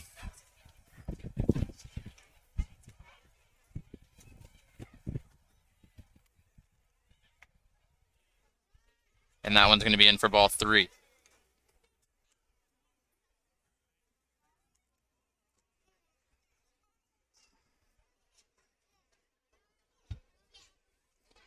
(3-1) for Lubker. He gets the signal from Oliphant and goes into his windup, and this one's going to catch the bottom of the zone for strike 2.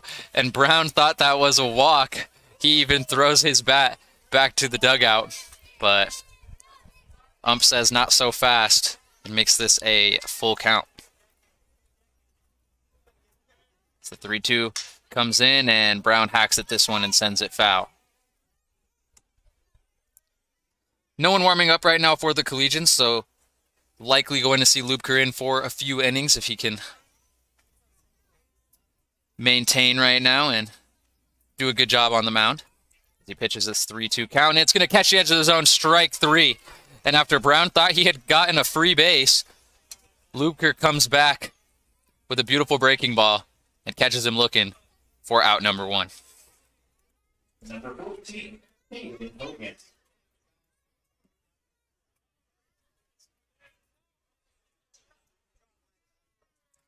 Great work from Lubker there to keep fighting and get back into the count. Up now is Caden Hogan. This off-speed pitch just doesn't drop enough and misses high for ball 1.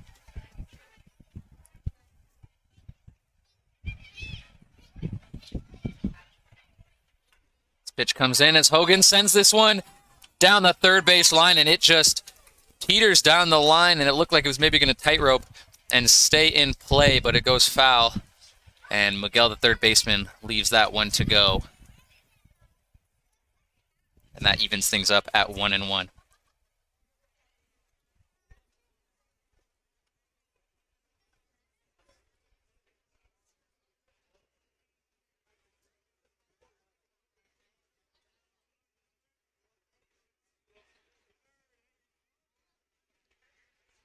(1-1) from Lubker. That slider misses for ball 2.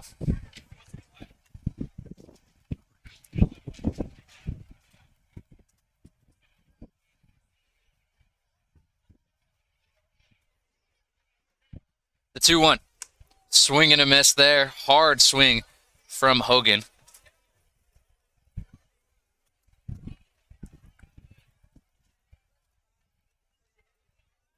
And it's cool to see these high school teammates, Hogan and Lane Oliphant right now behind home plate. It's cool to see them catching up in summer ball. As this pitch goes in for ball 3 and makes it a full count. One batter up, one batter down for Lubker as he prepares for this 3-2. The 3-2 in, and this one's going to be shot to Chatterton at second. He grounds it and throws it to Sean D a little high. Sean D able to get the foot down, though.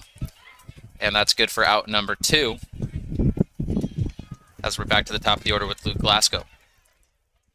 Now batting number 8, Glasgow. And Glasgow with his first out of the game and of the series in his last at-bat as he flew out to A.J. Rucco out in right field.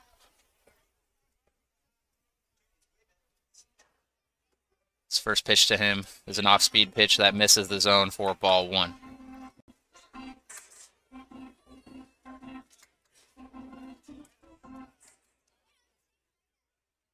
(1-0). That one looked like it may have caught the edge, but ump not buying it, calling it ball 2.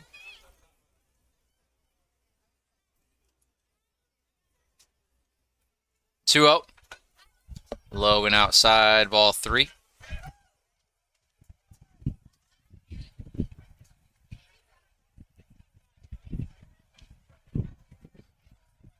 3-0 count, but we've seen Lupker be behind in the count today, so we'll see what he has in store for the 3-0.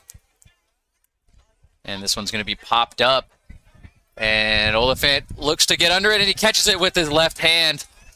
And that's good for out number 3. So Glasgow swings at a 3-0 pitch, and Oliphant makes him pay by catching that one behind home plate. Collegians with a 1-2-3 inning. Lupker does a good job not allowing any more damage to be done. And the Collegians will head into the top of the 7th and look to get the bat swinging as they continue to mount this comeback. We'll be right back from Fairbanks.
And we're back to Fairbanks with the third baseman, Brady Miguel, leading off and hitting this one. Fouled on the third base line, nearly caught out there by Robert Matai, but he can't get under that one fully. So that brings us to 0-1. Tyler Frank's going to stay on the mound.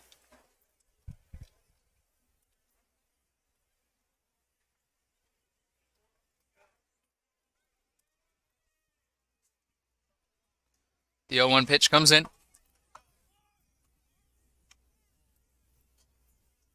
This one low. But catches him swinging for strike 2. Brady Miguel down 0-2 against Tyler Franks. The 0-2 comes in, and he swings at this one, and it's going to go down the third base line and go just foul. Excuse me, looks like they're going to call it safe, but the throw to first is not in time, and Miguel is going to get a base hit out of that. Robert Matai, if he would have left that go for a few more inches, it surely would have gone foul, but he elects to pick it up and throw to first, but Miguel uses that speed to get to first and put a runner on now for Jackson Chatterton. Off goes Miguel, and he slides face first into second. The ball goes past, and Miguel still down. Maybe got nicked up a little bit there, as normally he certainly would have rounded second and gone 3 on a pass ball there, but stolen base advances Miguel to second base and puts a runner in scoring position early in the top of the 7th for Boulder. We've seen this is such a resilient team, not only just when they're down in the scorebook and in the runs category, but when they're down in the count, when they have 2 outs in an inning. These guys just never give up and continue to swing the bats. This one is a little blooper into the infield, and it's going to be caught by Tyler Franks for out number 1. Chatterton runs into Franks on the base path there. But still 1 out. Now batting number 13, John Gadsar. Brings up John Gazdar. John 1 for 3 on the day. Got a base hit in the 4th inning. Struck out in the 1st. And lined out into center field on that brilliant catch out in center field from the Goldpanners. But he comes up with a runner in scoring position. He'll look to possibly get the second run of the game in as he sends the first pitch foul for an 0-1 count.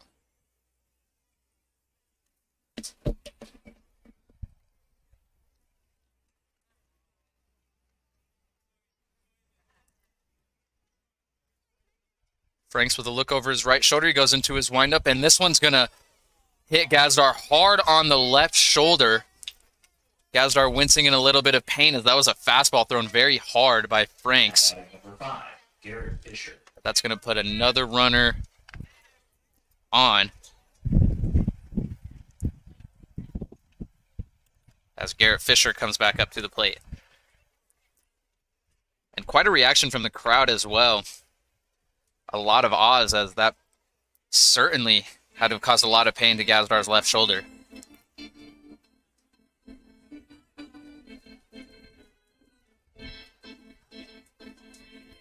Up comes Garrett Fisher.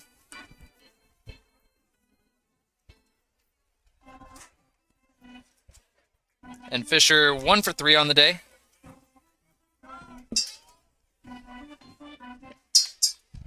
Got on base in the 4th inning. So this first pitch to him is hacked foul. That's a Goldpanners foul ball. Brings us to 0-1. Runners on first and second. That's Brady Miguel on second and John Gazdar on first. In the on-deck circle is Sean D. Just 1 out. Top of the 7th inning. Goldpanners got it going early in the first 3 innings. As Fisher swings and misses on this one to bring up 0-2. Got it going early. 3 runs in the first, 2 in the second, 1 in the third. Have been held scoreless since. But hold on to that comfortable 6-1 lead. As the Collegians did get a run back in the top of the 6th and now are in a position with 2 runners on. As Franks looks back to second to keep an eye on Miguel.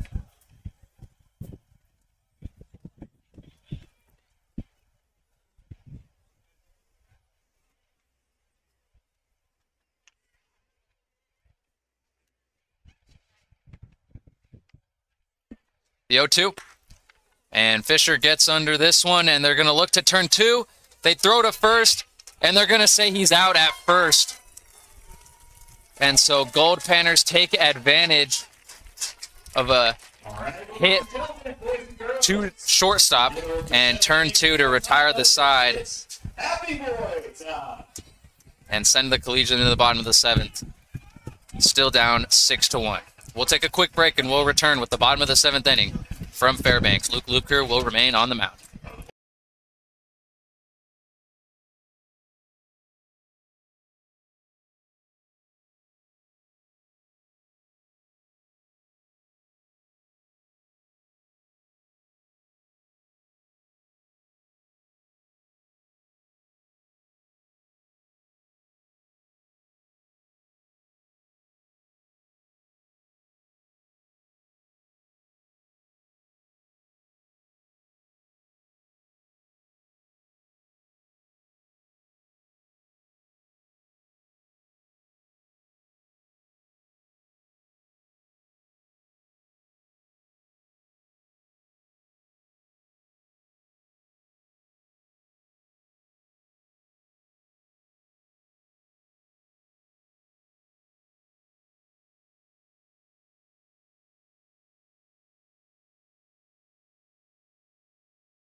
Back to action in the bottom of the 7th inning.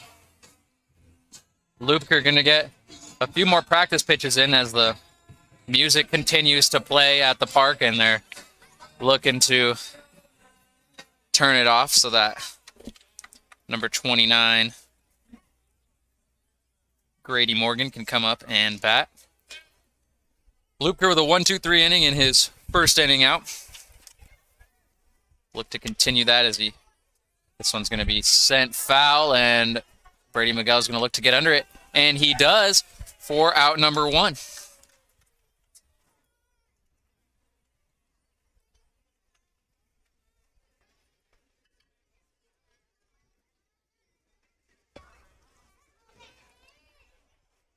Now batting, number 18, Ryan Pierce.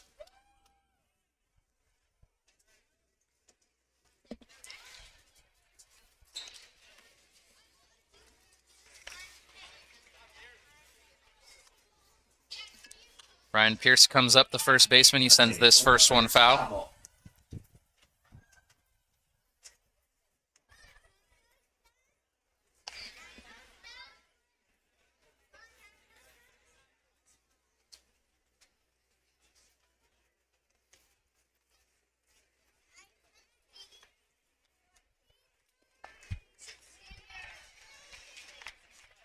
Oh, 1.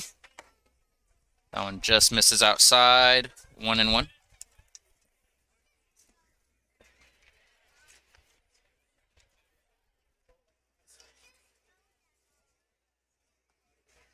The 1-1 from Lubker. And that one's going to catch the edge of the zone. Strike 2. Beautiful pitch there. Ryan Pierce, after 4 RBIs on his first 2 at-bats, he lined out to Nick Upstill on his last time up. This one is going to be sent into the left field gap and put him on base.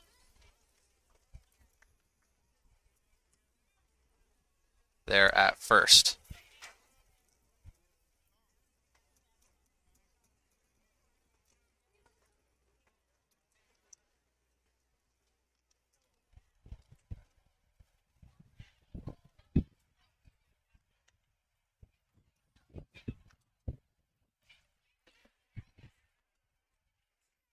So Pierce, after getting behind 1-2, gets a base hit into left field to put a runner on with 1 out. Hit running number 1, Dominic Hughes. And Dominic Hughes comes in to pinch run for Ryan Pierce. As Blake Fitzgerald comes up to the plate, the catcher, with 1 out.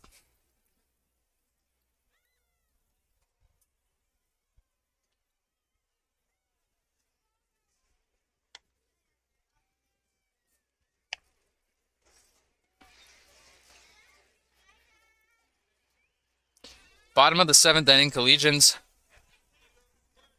will look to get out of this one, and then they got to start to get the bats swinging if they want to have any chance of getting themselves back into this one. Lubker back to first. And Hughes slides back, but he was leading off quite a bit. It looked like Sean D may have been close to getting the tag there.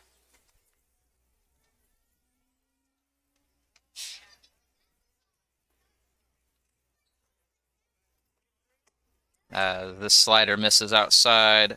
1-0.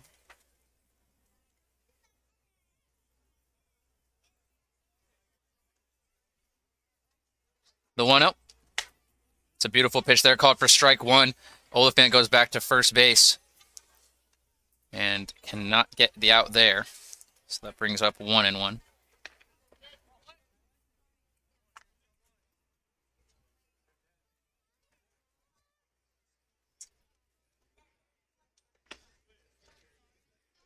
That one's going to drop in for ball 2.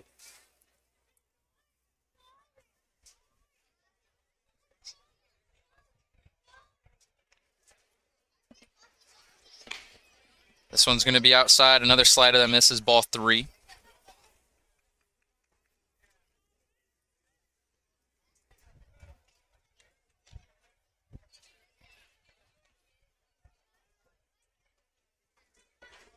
And Lubker regroups himself and will look to catch up after Being down now 3-1. Throws back to first.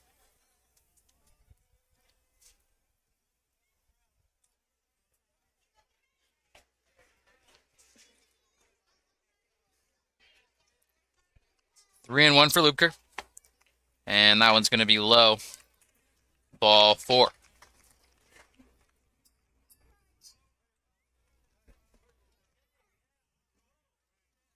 Now batting, number 17, Rob Mateo.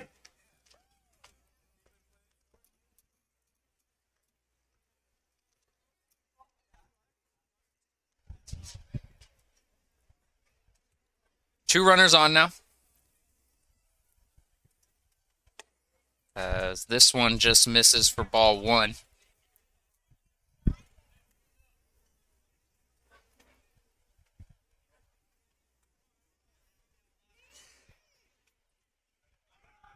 This pitch is in, and they look to steal third. That ball's going to be high. Miguel gets it, but both runners will advance to second and third.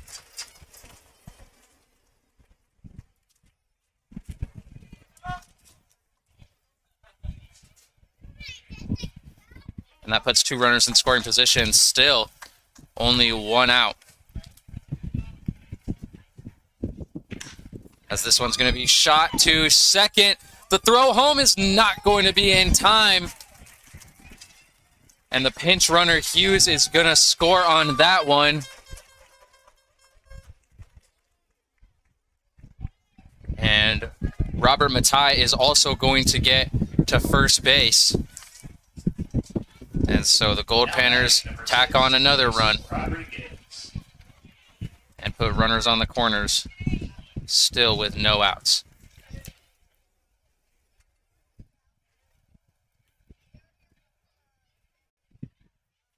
Chase Rodriguez now at the plate. This first pitch from Lubker is going to be in for strike 1.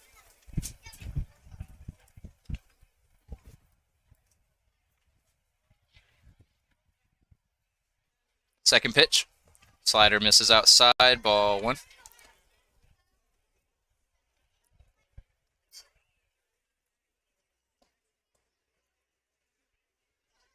The 1-1. Swing and a miss from Rodriguez there, 1-2. And it's interesting with submarine throwers like Luke Lubker. Almost everything looks like a slider when it crosses the plate like that. But it makes it even more deadly, especially as a left-handed one. Going against those right-handed batters, but it's going against a lefty right here in Rodriguez, who has not gotten a hit yet, but walked and scored a run in the 3rd inning. As this pitch comes in, he swings and misses, strike 3. That's the second strikeout for Lubker on the day. Number 19. Reese Kent. And that brings up Reese Kent now with 2 outs, runners on the corners.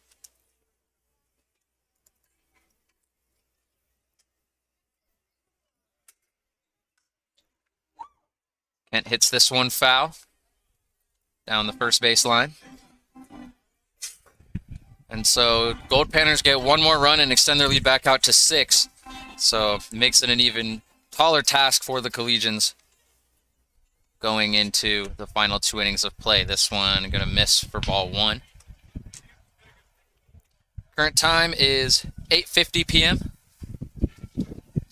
8:50 Boulder time, as this one's going to be sent back to first base, where Robert Matisse is leading off near Sean D., the first baseman for the Boulder Collegians. And the 1-1, and this one's going to go past and going home, and Fitzgerald is going to slide in and get another run off of the wild pitch from Lubker. Robert Matai is going to advance to second, and that'll make the lead 8-1.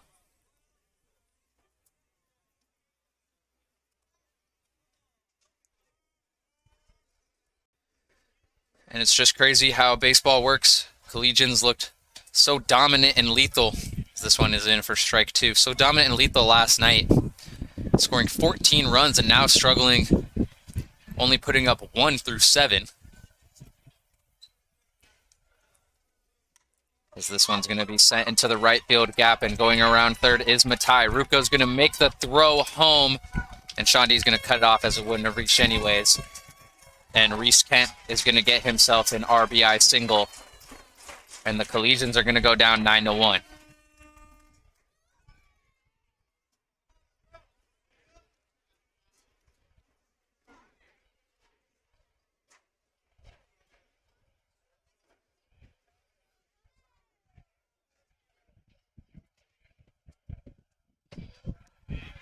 First pitch in on Bobby Brown is good for a strike.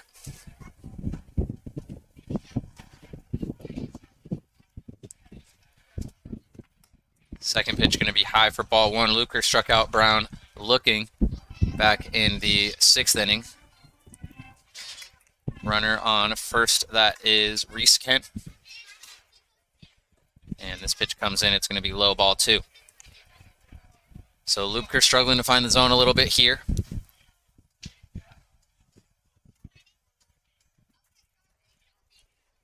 The 2-1 gets set to come in. It's going to be tipped off the face mask of Oliphant and go foul for 2-2 count. Still no one warming up for Boulder, so likely going to roll with Luker some more, as this one's going to be sent foul. That's a good guy. Foul.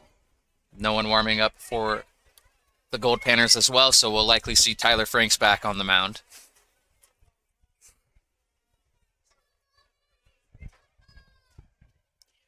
Two from Lupker. And this one's going to be shot to short. Gazdar handles it. He throws to first, and it's going to not be in time. Brown is going to beat the throw, and that was a really hard hit ball.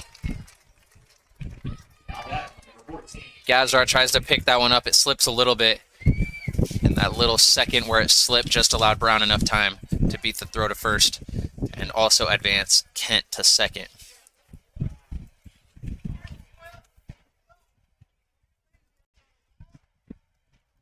Brings us to the bottom of the order with Caden Hogan. Hogan 0 for 1 on the day with a walk and a run scored. He bunts here, and it's going to go foul. Runners will stay where they're at.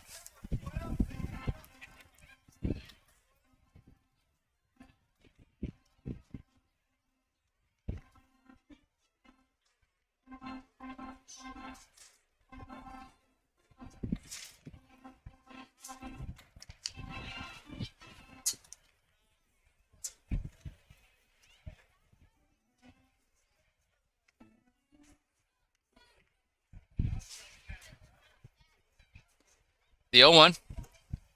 That one's going to hit the top of the zone. Miss the top of the zone for ball 1. Runners on first and second. Goldpanners have scored 3 runs here in the bottom of the 7th. Luker with the look over his left shoulder. He throws this one in, and it's going to be sent up into shallow left. Going for it is up still, and he makes the sliding grab to retire the side. Second time he's done that out in left field to send the Collegians back to the dugout. And he catches that one, but not before 3 runs are scored by the Goldpanners. And they gain a comfortable 8-run, 9-1 lead as the Collegians will come back up to bat in the top of the 8th. We'll be right back from Fairbanks.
Top of the 8th we go, and looks like there is going to be a new pitcher. This is Augusto Pineda out of Cal State Monterey Bay, coming in on the mound for the Goldpanners. And he'll pitch against the left-handed hitter Sean D., the first baseman, as he takes this first pitch for ball 1. The 1-0 comes in. It's going to dot the edges of the zone, and that'll be good for strike 1.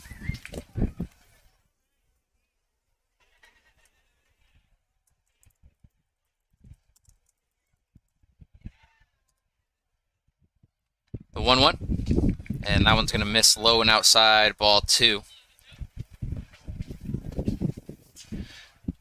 Sean D., born and raised in Wisconsin, goes to the University of Illinois, Chicago. 2-1. This one way inside, going to be 3-1. Sean D., though, also a very avid soccer fan. Played soccer in high school, said he never played before, and then began playing soccer in his later years and fell in love with it. Followed the Euro 2020 games closely, as well as the Copa America, as he takes this one for ball 4 and gets a quick runner on in the top of the 8th here. Now batting number 25, Lane Oliphant.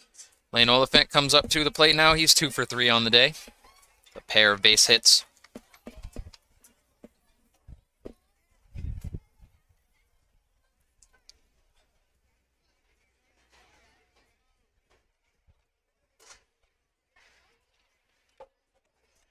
And this first pitch from Pineda is going to be in for strike 1.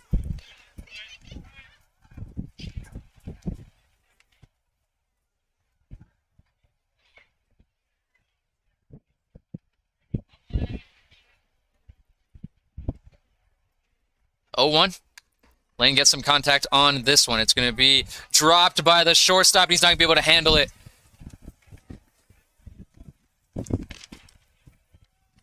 And Caden Hogan mishandles that ball there. That's hard hit to short. Possible double play ball.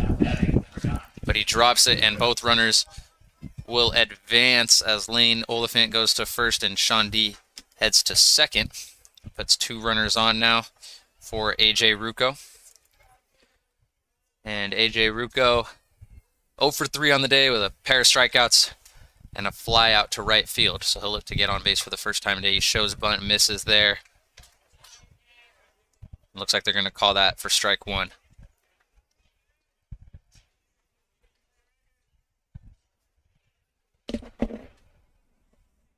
Augusto Pineda out of Cal State Monterey Bay and San Leandro, California.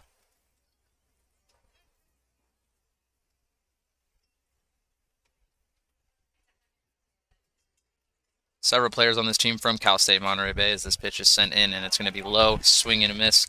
Strike 2 from Rucco.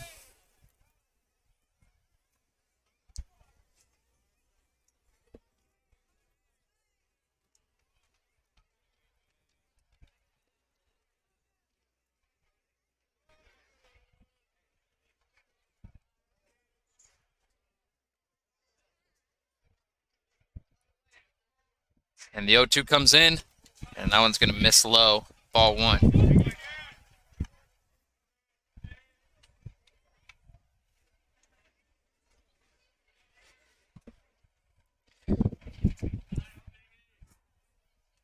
Augusto Pineda out of Cal State Monterey Bay, teammates with several players on the Collegians out of Monterey Bay. Michael Potter, the starter yesterday, hailing from there as the 1-2 comes in, and it's going to go low once more for ball 2.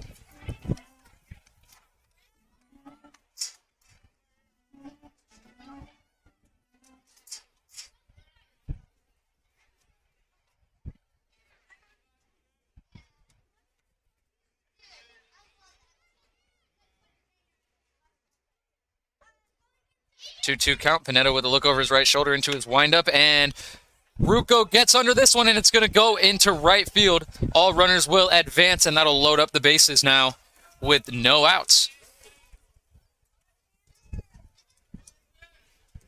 And Ruocco gets out of his hitting slump there with a base hit to load up the bases, and that brings up Nick Upstill, who got an RBI single on his last at-bat and is 3 for 4 on the day.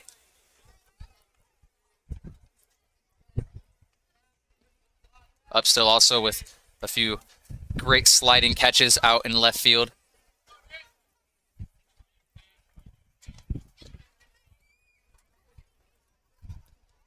Pineda getting the signal from his catcher. Goes into his windup, and Upstill gets under this one and sends it foul into the parking lot.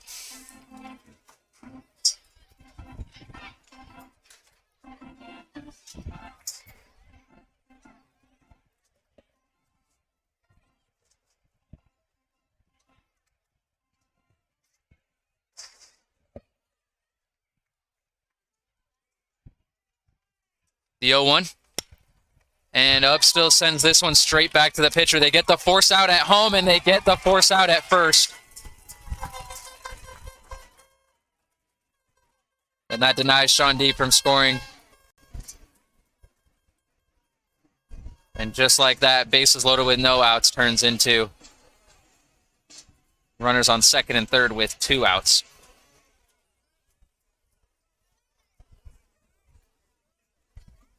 Number 1, Ryan Bogle.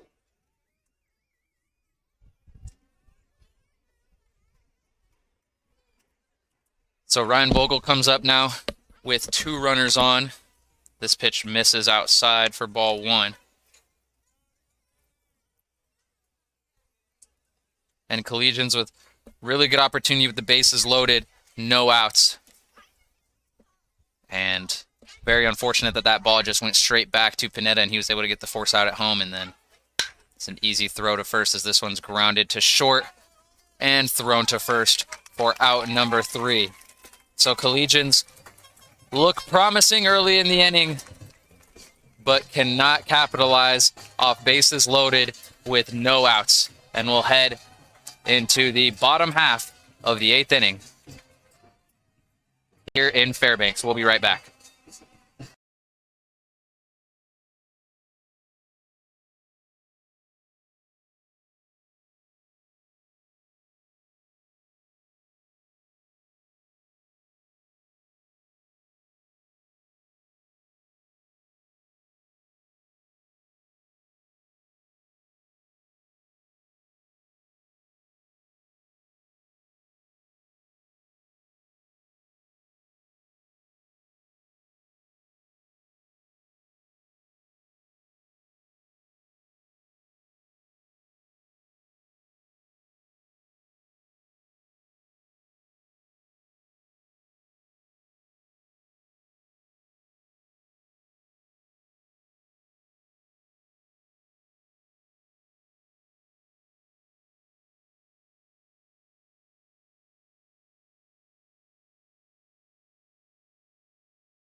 Luke Lubker calls it a day.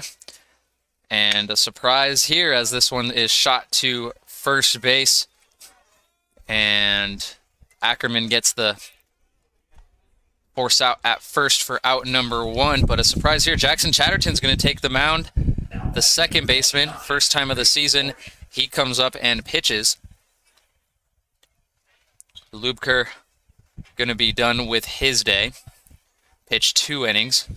Bit of a shift up in the infield because of Chatterton moving from second to the mound, as this one is going to be sent to second base to Brady Miguel, and he's going to throw it to first to Nolan Ackerman for out number 2. So quick 2 outs in the bottom of the 8th for Jackson Chatterton. And the switches that were made is Sean D moved to third base from first base. Brady Miguel took Chatterton's spot at second base after originally being at third. And Nolan Ackerman checks into the game, the younger brother of Alec Ackerman, who attends San Mateo College. As this one's going to miss outside for Chatterton. Ball 1 to Ryan Pierce. Excuse me, this is Dominic Hughes.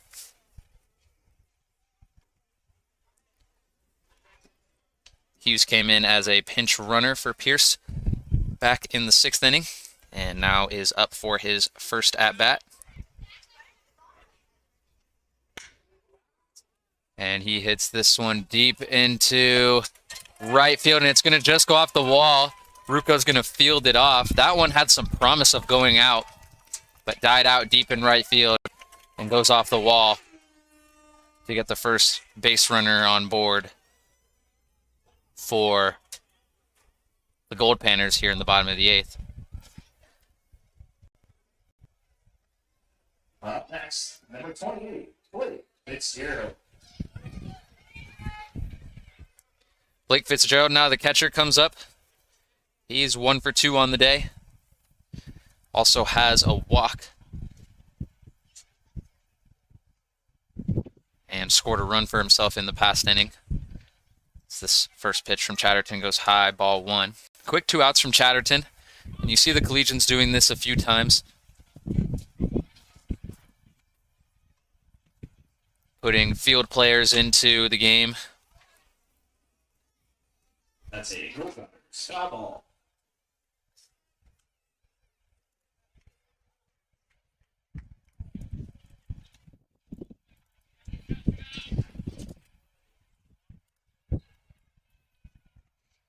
Garrett Fisher came in, normally a catcher and a first baseman. He came in and pitched against the Roughnecks and did a pretty good job shutting him out through 2 innings, as this one is in for strike 2.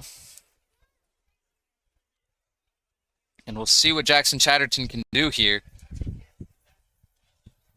with 1 ball and 2 strikes and 2 outs. Runner on second, that's Dominic Hughes, who checked into the game for Ryan Pierce. The 1-2. And that one's going to be low and dropped by Oliphant. Hughes will stay where he's at. And it'll stay at 2-2.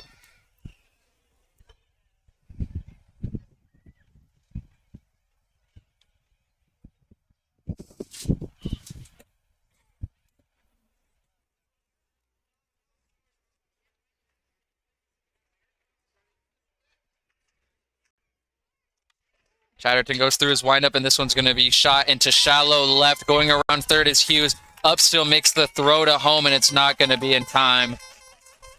And with that run, that'll put the Goldpanners up 10-1 and increase their lead to 9. RBI single Number 17, for Blake Fitzgerald.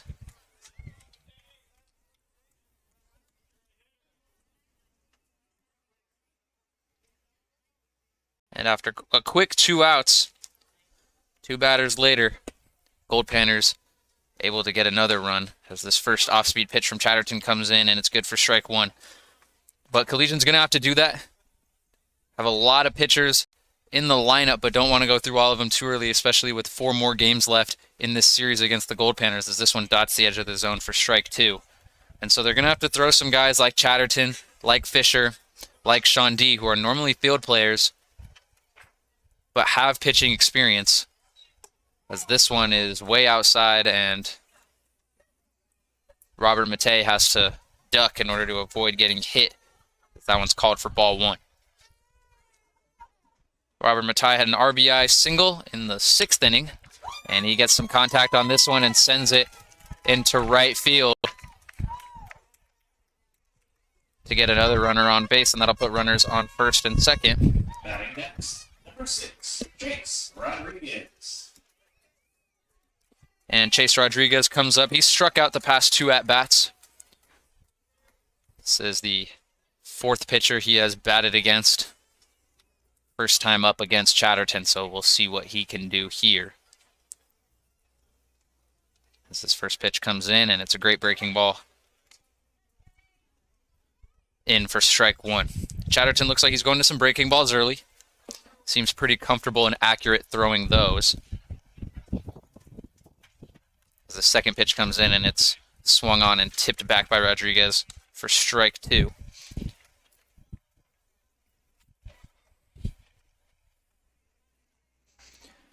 Sixth at-bat of the day, sixth time through the order for the Goldpanners, as this one breaks, and it's going to be called strike 3, and Rodriguez is going to be caught looking, and he'll be struck out for the 3rd time in a row, and Chatterton will get himself a strikeout under his belt as he finishes his opening inning.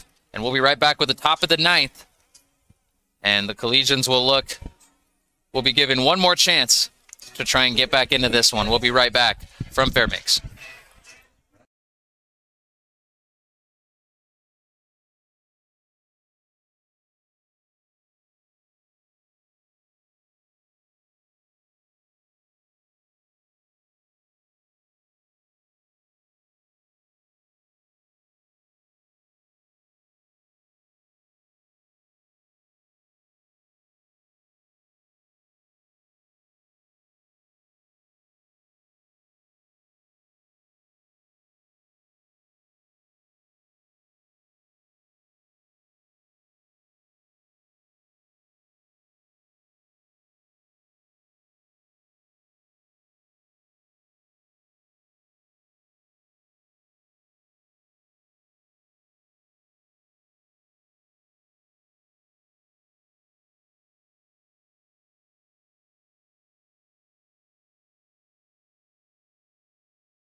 Top of the 9th inning. Last chance for the Collegians as Brady Miguel leads off.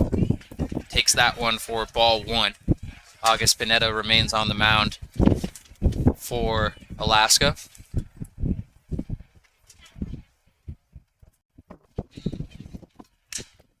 And Miguel gets a hit here into right field. That'll put a runner on.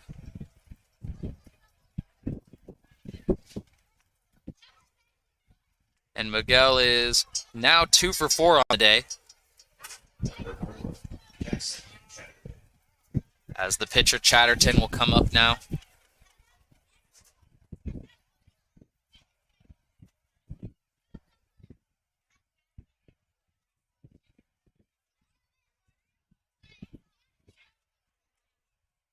Miguel leading off quite a bit at first there. Will return to the bag after a quick look from Pineda, and off goes Miguel, and they're going to let him go.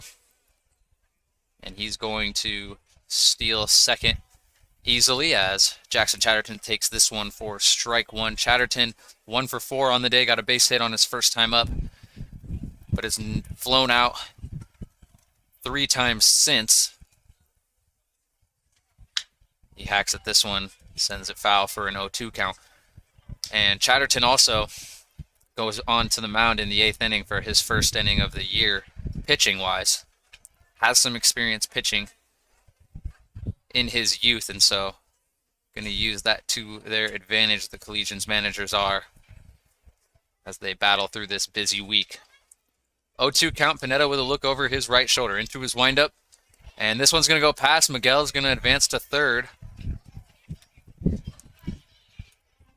And a wild pitch there. Puts a runner at third, no outs.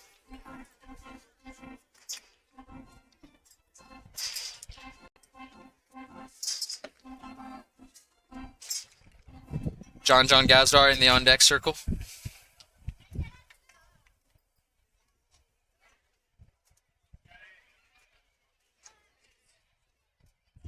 The 1-2.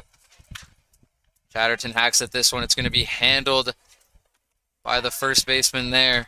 And they're going to get the out at first, but Miguel is going to come home. And Collegians will put up a second run.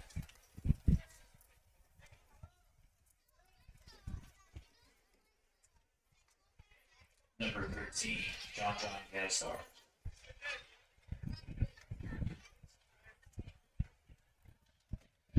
Gazdar comes up to the plate, and he's 1 for 3. He was the one that got hit hard on the left shoulder on his last at-bat. So this one comes in and is good for strike 1. We knew the Goldpanners pitching would be very strong coming into this week, and they put that on full display today. All of their pitchers putting on a show, and Pineda got himself in a little bit of a hole as this one is sent into center field and is going to be handled easily out there for out number 2. Pineda got himself in a little bit of a hole, getting the bases loaded with no outs, and then was able to pick up a grounder from Nick Upstill in the 8th inning, throw it out to home for the force out there, and then get the double play back at first. And that retired 2, and then after that they got one more out, and the Collegians were left scoreless in the 8th inning. This first pitch goes high. This is Garrett Fisher batting right now. And Collegians, after such a strong hitting day yesterday, just could not really find a rhythm. Doesn't go there. That'll be called ball 2. Just can't find a rhythm at all. Had a few runs where they got some runners in scoring position and on base, but just were unable to convert. 8th inning was a prime example of that. And credit to the Goldpanners as this one goes foul for 2-1. Credit to the Goldpanners for taking advantage of all their opportunities and scoring throughout the game. 3 runs right away, then another 2 tacked on in the second. Win a few innings without some runs in the middle there, and then got 3 more in the bottom of the 7th and tacked on another in the bottom of the 8th. This one goes low for ball 3. And they just consistently scored throughout and were able to keep the Collegians at bay the whole way around. And now the Goldpanners are 1 out away from evening this series up at 1 apiece as the 3-1 comes in. And Fisher diving at third is Matei, and he makes the throw to first to Rodriguez, but it's not going to be in time. And that's going to put a runner on first. We apologize, there's no runner on third there, so no runs did score. But it does put 1 runner on. Still 2 outs.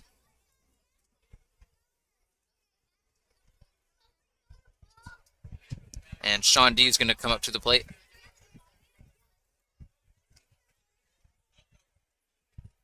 And he's going to swing at this one, and it's going to catch the gap.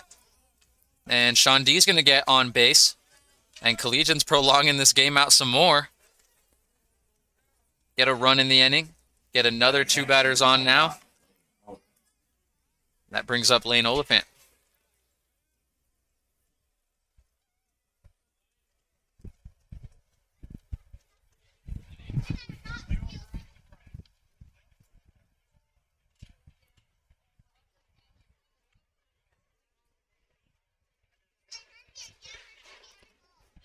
Oliphant has gotten on base 3 times today.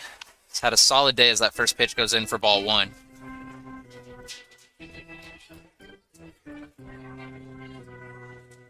And we'll see what Boulder has in them. Can they continue to fight? Can they continue to prolong this game? As the 1-0 comes in, and Oliphant sends this one to second, and they're going to be able to get the out at first. Brilliant play there from number 14, Caden Hogan, and he gets his teammate, his high school teammate, out at first to retire the side, end the game, and capture the win for the Goldpanners as they win 10-2 here in Fairbanks. Collegians unable to swing the bats well today. Struggled a bit pitching-wise throughout the whole game.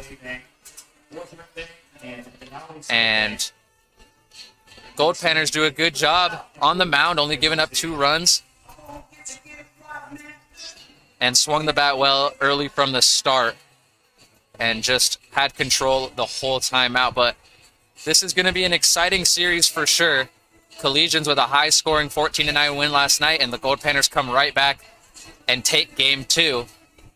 So definitely a competitive matchup here. It's a good matchup to have for 6 games. And so as the Collegians fall 10-2, we'll have our eyes set on game number 3 tomorrow evening, which will take place here in Fairbanks at 8:30 Boulder time. It'll be 6:30 p.m. local Alaska time. But we'll start the broadcast at around 6:30 tomorrow night. And keep posted on Twitter and Facebook for any updates on the team throughout their trip up here in Alaska. We want to thank you guys so much for tuning in and listening. You listeners make it possible for us to have this stream. And so we want to thank you guys for listening in and supporting the Collegians all season long. From myself, I'm Devin Marquez, the voice of the Collegians this season. And from everyone else at the Boulder Collegians, we want to thank you guys for tuning in and want you guys to have a good night.